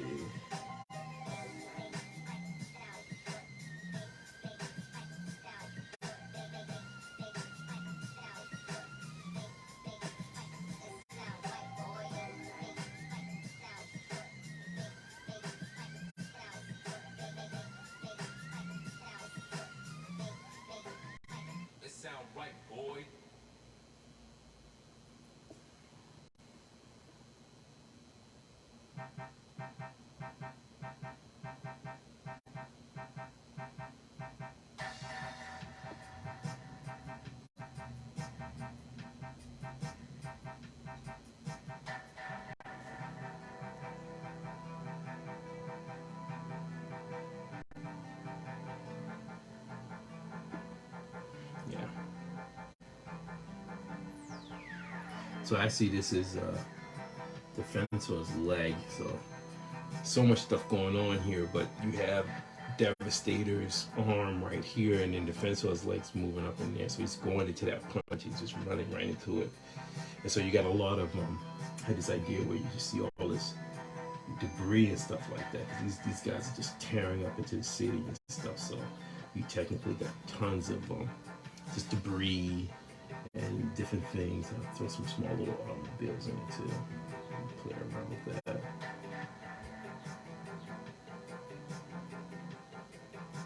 Drop that, so you just adjust it, yeah. But yeah, they're just kicking up so much stuff. They don't care.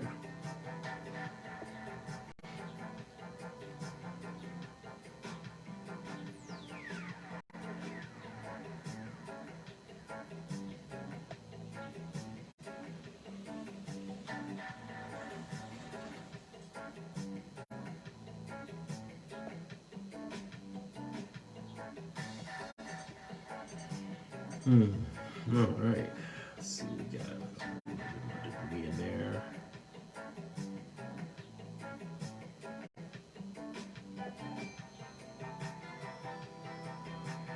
And a boulder line around that. Steady hand, steady hand.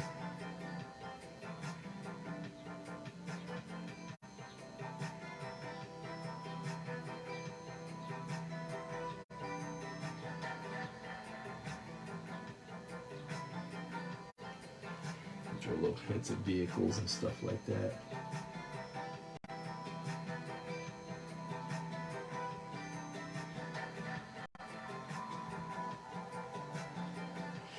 Yeah, this is what happens when I'm really getting into it, and there's no stopping the art flow, right?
All right, let's see what we got here.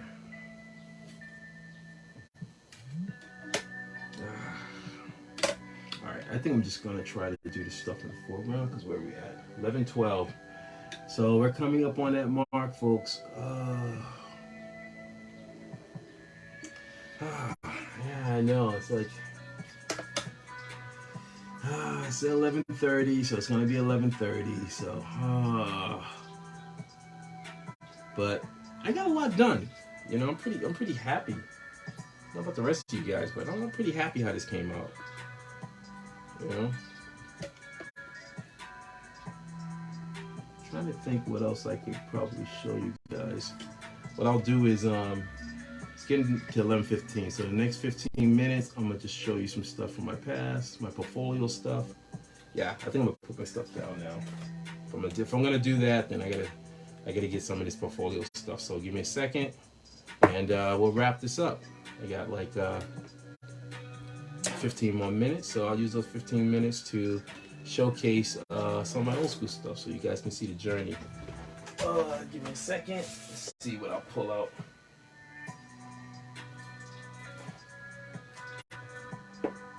Let's see.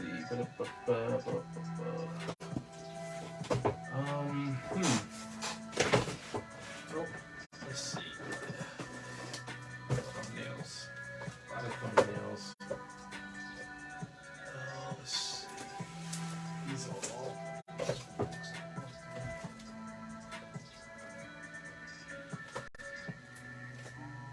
All right, maybe I'll show this. All right. Okay, everybody, what's going on? Hold on a second. I'm gonna take this piece out, let it dry, and now I'm gonna put in my binder. Now, originally, years ago, I always try to tell this real quick, the story.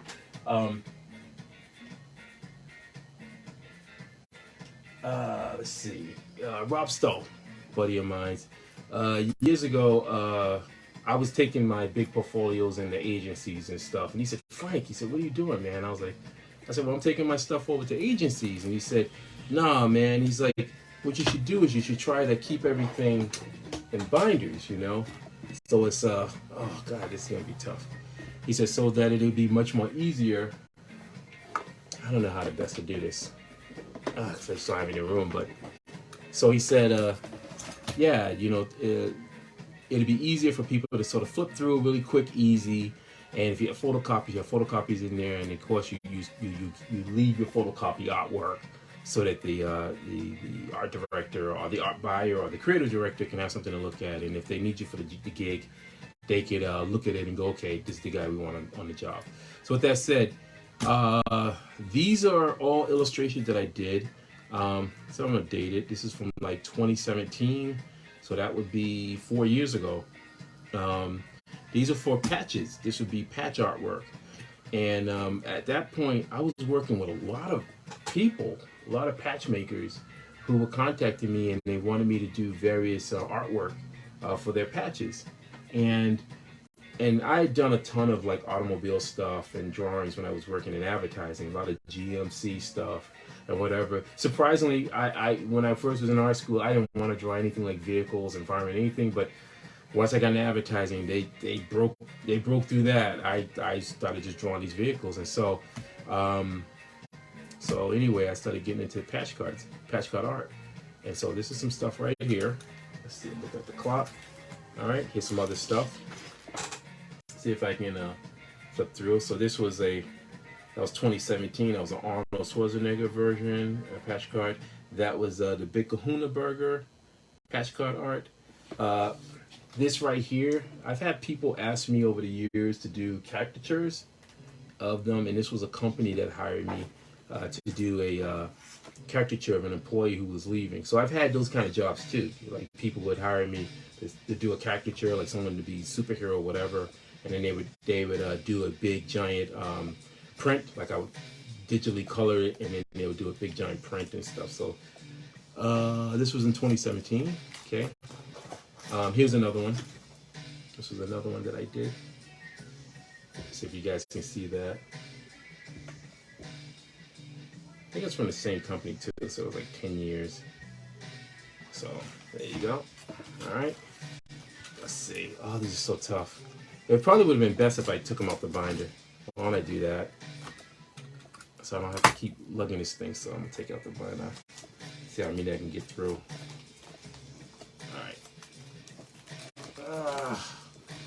The binder. All right, we'll go for that. All right, here you go. This was some more. These were for patches, and FGC Power Wheel, 2017. This was Shendon. Well, from what is it? Escaping me right now. This character is from, and I know somebody, please comment if you're seeing this. Dragon Ball Z. Jeez, or Dragon Ball. There you go. I knew it was gonna come to me. More trucks. Monster Truck, Toyota Speed Racer, and then this was Burma. This is a Burma, and this was a patch card. Don't know if this got made. Don't know. Usually, what was cool about many of the patch makers was that they would give me like comp copies of my patches and stuff. So I think I have some of these. I have some of these as patches, which is great for my portfolio. But as you can see, they were very diverse and stuff, which is really fun. Here's another one.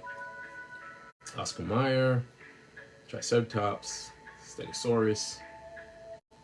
Yeah. Blank paper. Let's flip that over. This was Ivan something Stewart. Ivan Stewart. I guess he's a racer or something. Professor Z, and then Willie Mammoth. And these are all hand drawn. That was one of the things I would always try to express to patch makers is that all my stuff was hand drawn. It was hand drawn, and I'll tweak it a little bit once I scanned it in to the computer. So, you know, but most times people do vector art. I don't do vector art. I don't even have Illustrator, so I'm just still traditional, you know. I would assume that in most cases, if I needed something in vector, then I would sub it out to somebody to do it in vector. You know, that's just how it is. How it is. That's how I roll. Yep, I remember this one. This was the Mickey Trump patch. I don't know if that ever got made. I got paid for it. Dolphin waving and a Jeep. This character, Old Greg. Yeah, Old Greg with Baileys. Vegeta patch art. Another one. I don't know if these got made, so I know that I was commissioned to do artwork, so that's my role in it. I got commissioned to do work. This is the early one, the Dorothy. That was my first card patch art set that I worked on. That's another one too. Don't know if this one got made. This one I think got made. Yes, it did get made, and I have the patch for that one. That was really fun. That was really my first, I think my earliest, foray into the patch art world. And it's amazing. I just, when you see the patch made, it's just mind-boggling. I'm still blown away. All right, this is a beautiful piece that I did. I was doing a ton of commissions for Cemetery Dance magazine. A lot of great authors have worked at Cemetery Dance. They do a lot of Stephen King stuff. But anyway, this was a piece that I did back in 2018. I'm very proud of it. I like the way it came out. It was a big, it's like when you open a magazine, it's like you see this as a full page, and then you see the story. And I forgot the name of the story, but I'm very proud of this piece. Look at that, man. Oh, there you go. What time is it? All right, I got 9 minutes. Here you go. This was a nice one. This was actually, I think I was trying to do a contest or something for a patch, and anytime I could push a mecha or a robot in it, I'll do it. I'll try my hand at it, but again, it didn't make it, but I like it, and it gave me a chance to draw this character, Noble God, a Gundam, a female Gundam. So I said, okay. Sometimes it's all about challenging yourself. This one was a Tacoma in a bottle, and all hand drawn. This is all hand drawn and stuff. So. This was for I was commissioned by a chiropractor, I believe. Yes, 2018 chiropractor. Same thing, yeah. They wanted me to do some these little comical sort of ad art.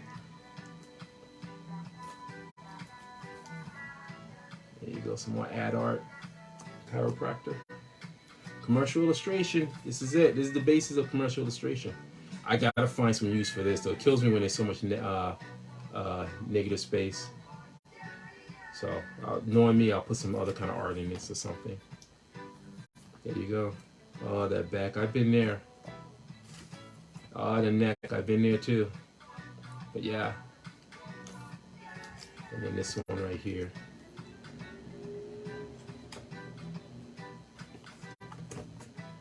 let's see if I can get some cool. That's a cool one. Yellow bean truck. And again, I consider these pieces more static art, but these were patches. But this is what I consider static art. Static art is artwork that's, to me, it doesn't have a movement. It's just a one-off piece kind of thing, you know. I personally am not a big fan of seeing static art in, say, like a pinup or something. I want to see some energy. What did I see? Badge? Optimus Prime? I don't know. Toneberry. I don't know if this was a patch. It was supposed to be a patch. I don't know if it ever happened. I don't even know if this got made into a patch. This was an Elvis. Some of these got patches. All right, let's see where we're at. 6 more minutes. Okay. I don't know if these became patches. These were gnomes. There was a whole series of these gnomes art patches. So, as you see, I try to use as much space. I just hate wasting art. And I guess if somebody wanted to, if a collector wanted to purchase this, then I would have to cut around it, or I could just keep it as is, and they'll just be happy for that. Same thing, these gnomes. And there you go, here's some artwork. This is a piece that I did for a client. 2018. Not sure what's gonna happen with this one. This was a piece that I did. This was David White's character, Jumbo Roberts, and versus his this other kaiju character and stuff. And I thought it'd be fun to draw the character. And then I brought back this technique with this sort of cross hatching, this hatching effect. You know, sometimes I just, you just get bored and want to play. And look at it, there's another one of those weird flying ships in the foreground. They give a sense of so you got this in the foreground, you got this other ship in the back shooting them, and then you got, so there's a lot of stuff that's going on in the scene. That's how you know it's a Frankie B. Shark monster truck. I believe this is a Pokemon character. Okay, this was a pretty cool thing. Now this is when I talk about character designs, like when I was commissioned to do character designs for this Sergeant Prepper back in 2018. And again, he just wanted a full frontal, but again, you get a lot of information in there and stuff. If he wanted me, I could have went more in detail and stuff, but he was happy with what it was. But if he wanted me to get more into detail, I would have said there was a knife on the side, there's a gun, and whatever the gun is, and such and such. Here's another character from it. This is Patton, the dog that he has. This was for a artwork for Transformers Pics and Vids contest. This was a contest, Facebook contest, I think, for a header. And this was Devastator. Yeah, it's a Devastator against Optimus Prime. And it was a header, and then you can see I snuck my initials in there, so it's a Frankie B. Washington. This was a piece that I did back in 2018, and kaijus and robots and stuff.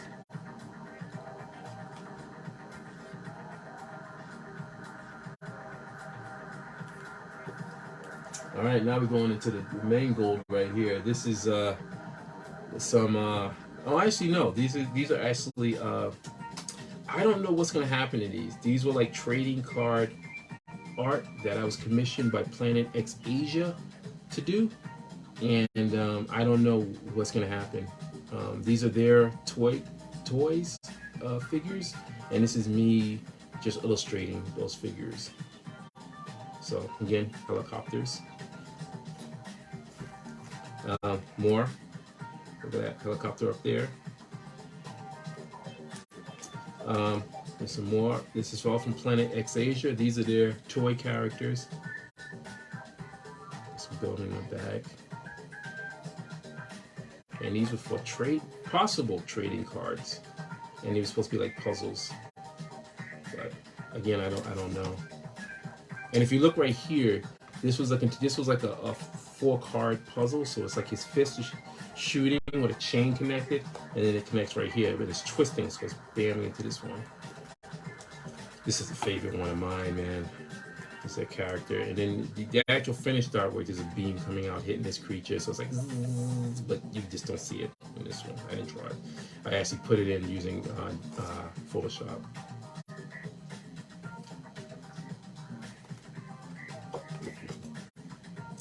Another thing, yep. These are really fun to do.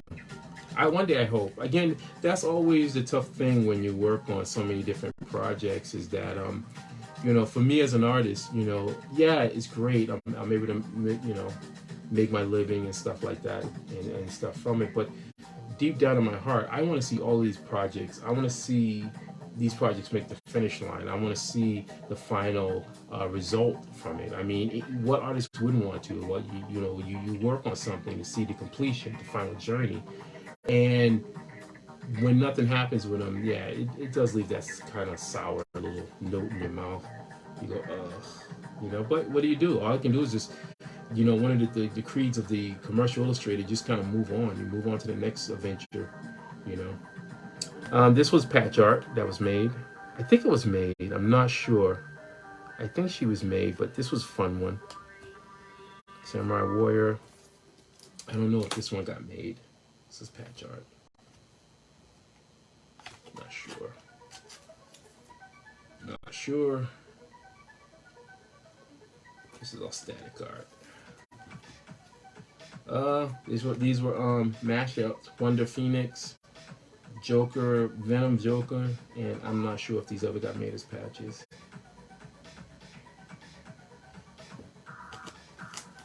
This one got made into a patch. I think some of these got made into light patches. Yeah, these are pretty cool. I have some of these. These are cool, really cool. I think this guy got made into a patch. I feel like he got made into a patch. I'm not sure if this got made into a patch.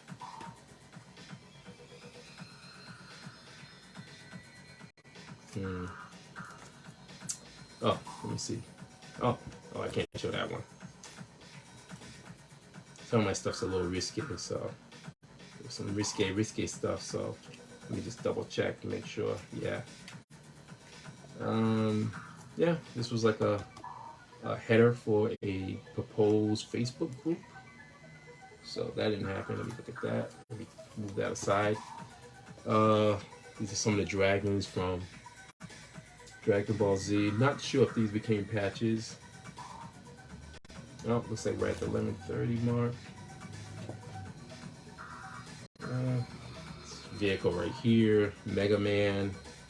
Mega Man's a cool character.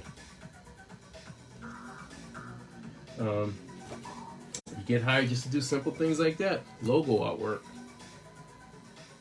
They themselves were going to put the logo, the actual graphic, the type in and stuff like that. They just needed me to draw out the scene. So, and then there's a nice one we got right there. Okay, and then here, let's see if I can extend it. See if I can get through this book. This is a lot. I'm gonna have fun putting this all back. This is a cool one. Harikari. You guys can see that? It's another one. That was fun. Nice clean lines too. That was the thing about when you do patch art. You want to try to keep your lines nice and clean. Everything's kind of clean. Yeah, I don't know if this got made. I don't know if this got made into a patch. I really like this one too. Super Saiyan. It's like destroying the city. This got made into a patch. That's insane. I look at some of this stuff and I can't believe I actually drew this stuff. Like I get into the zone and it's just like I'm just cranking out stuff. Buzz Lightyear.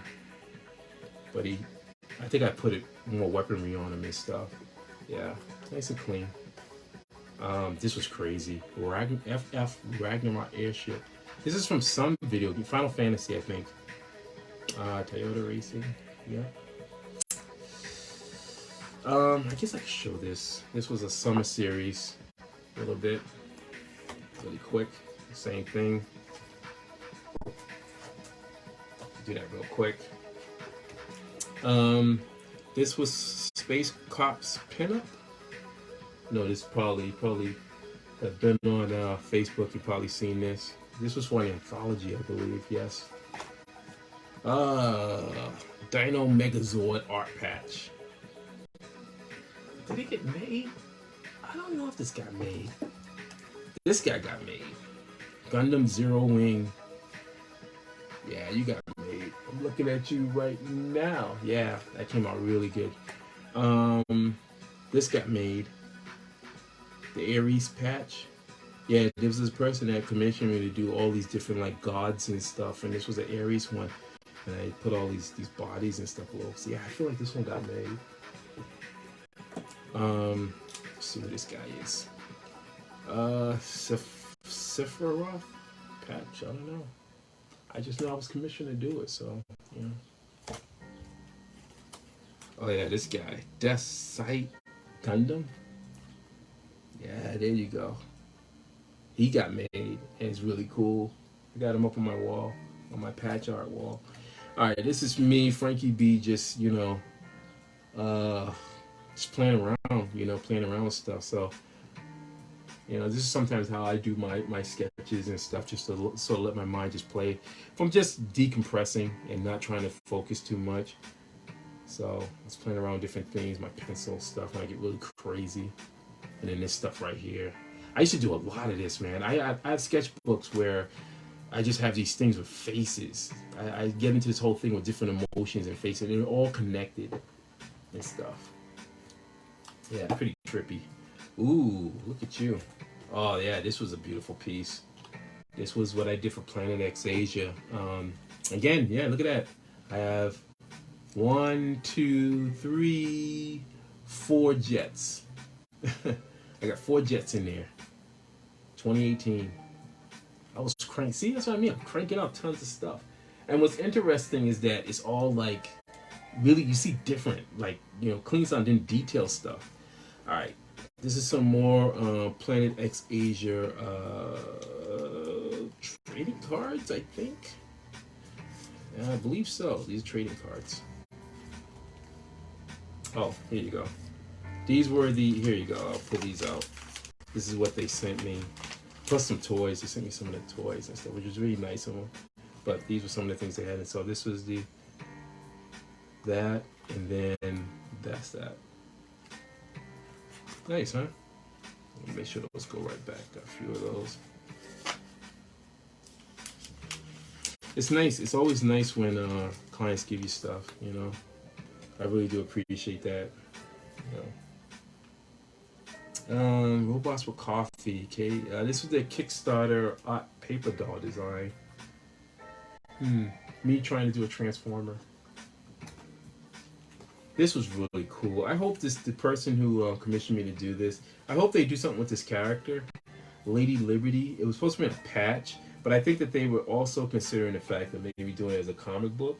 I really hope that they do something with this. It's like a little bit of shame because I think it's a really cool character. Ooh boy, this is Frankie B, 2008.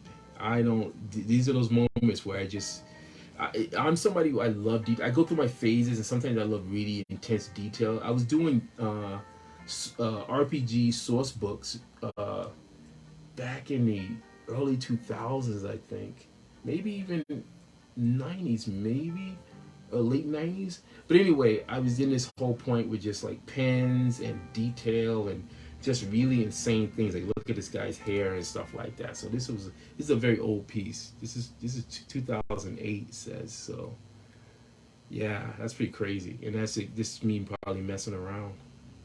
Like I gave him a tattoo. That's actually a tattoo of a shark. I love the face. I'm into this whole thing, the grin. Oh, yeah, this guy got made. This is one of those situations where I did this piece first, and then the client came back and they said, "Oh man, I don't like the way the legs are looking." So I said, "Okay." So they paid extra because once it's done, it was done, and then he came back and wanted me to do it. I said, "Okay, well, it's gonna cost you a little extra." So he said, "Okay, fine, no problem." So I ended up doing the additional legs, and then in Photoshop I placed the legs in and stuff and added it. Yeah. All right, I can't show this one. Oops. This artwork right here was done for Monster. Oh come on, Monster Buddy. Oh, they have a massive YouTube channel. Monster Buddy Friends or something like Monster Island Buddies, I believe, or something like that. But anyway, it was their header on their YouTube page and stuff. So they had it up there for a little bit. But I did the various monsters and stuff. I ended up doing it as pieces, and then I explained to them that I said, well, I said if you have them as various assets, you can then mix it up and change it because they had various different platforms and stuff. And I said, well, you know, most times if a client has multiple different platforms and things, then if I send it to them as separate asset layered files, then if they have some knowledge of Photoshop or they know personally before, then they can just rearrange the images the way they want. So I just find it more efficient for the client to be able to have that ability. So yeah, here's some more. He's actually pretty good. That was Godzilla 2000, and then I did Orga. So there's Orga, Godzilla 2000, 2018. Yeah, this piece right here was a t-shirt design. Show her my camera.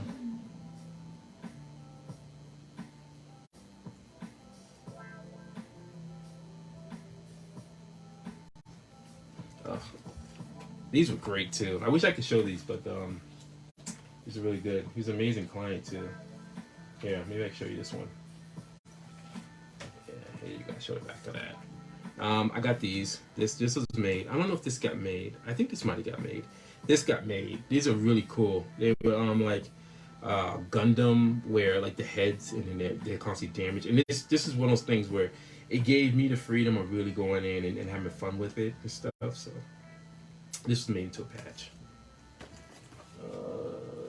Made into a patch. All right, this one. Yep. Custom patch. Yeah, I love these custom patches. These are nice. There's some more artwork.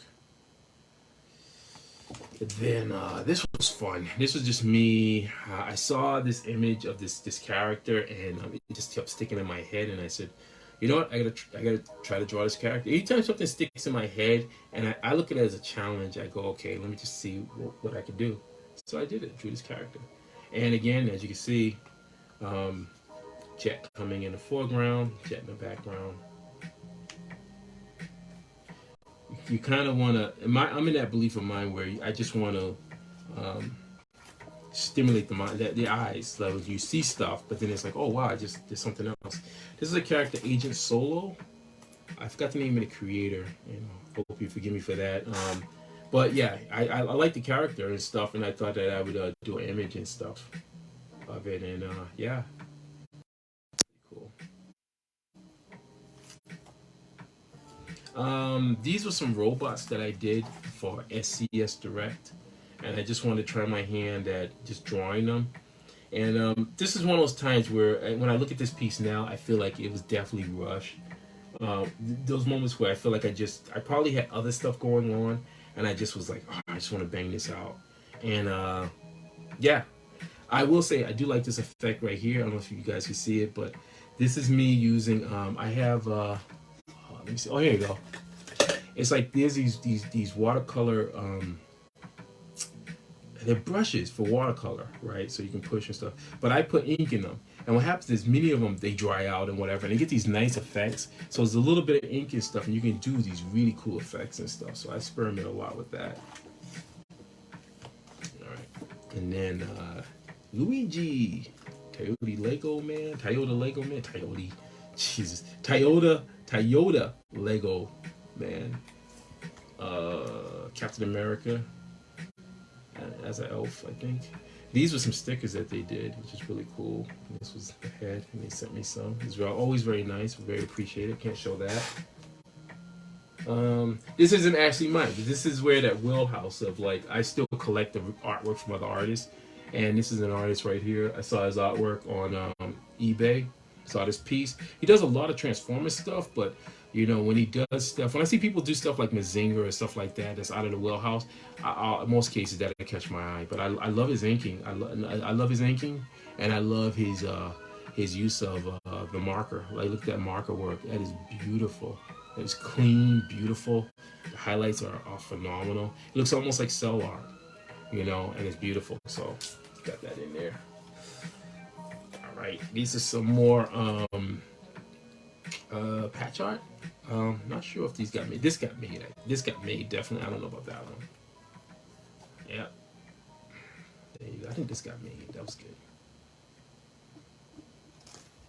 Okay. And then finally, oh, some more heads. These are so much fun.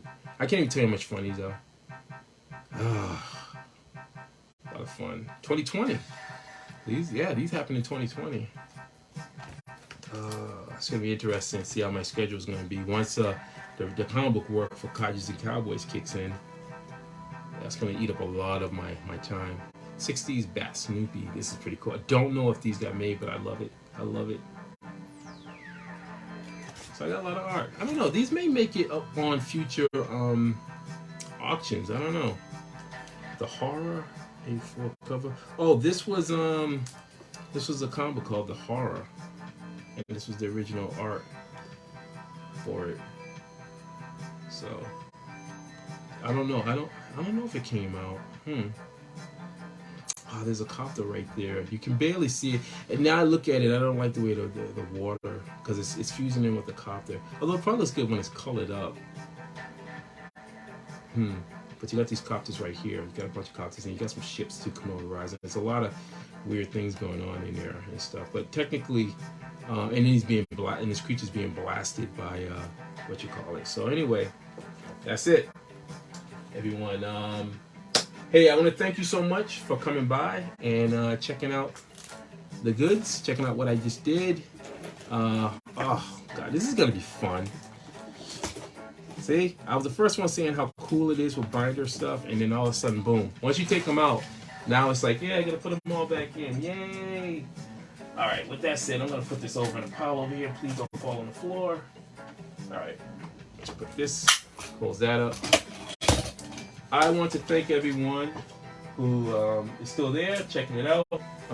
This is the piece that I worked on today, and this is a commission for an amazing client. So this is a 9x12. This is part one of 2 commissions that I'm doing for this particular client. This is the second commission, which is going to be a sketch card booklet. That's the interior, and this is the exterior, outside. And this is going to be full color. It's going to be full color art, and on both sides. So that's going to be the next phase. So anyway, thanks again for just hanging with me and coming by, and those people that have came by, shared inside the comments and stuff like that. I'll check them out and respond accordingly and stuff. And anyway, hey, as I always say, keep that art flowing. All right, out.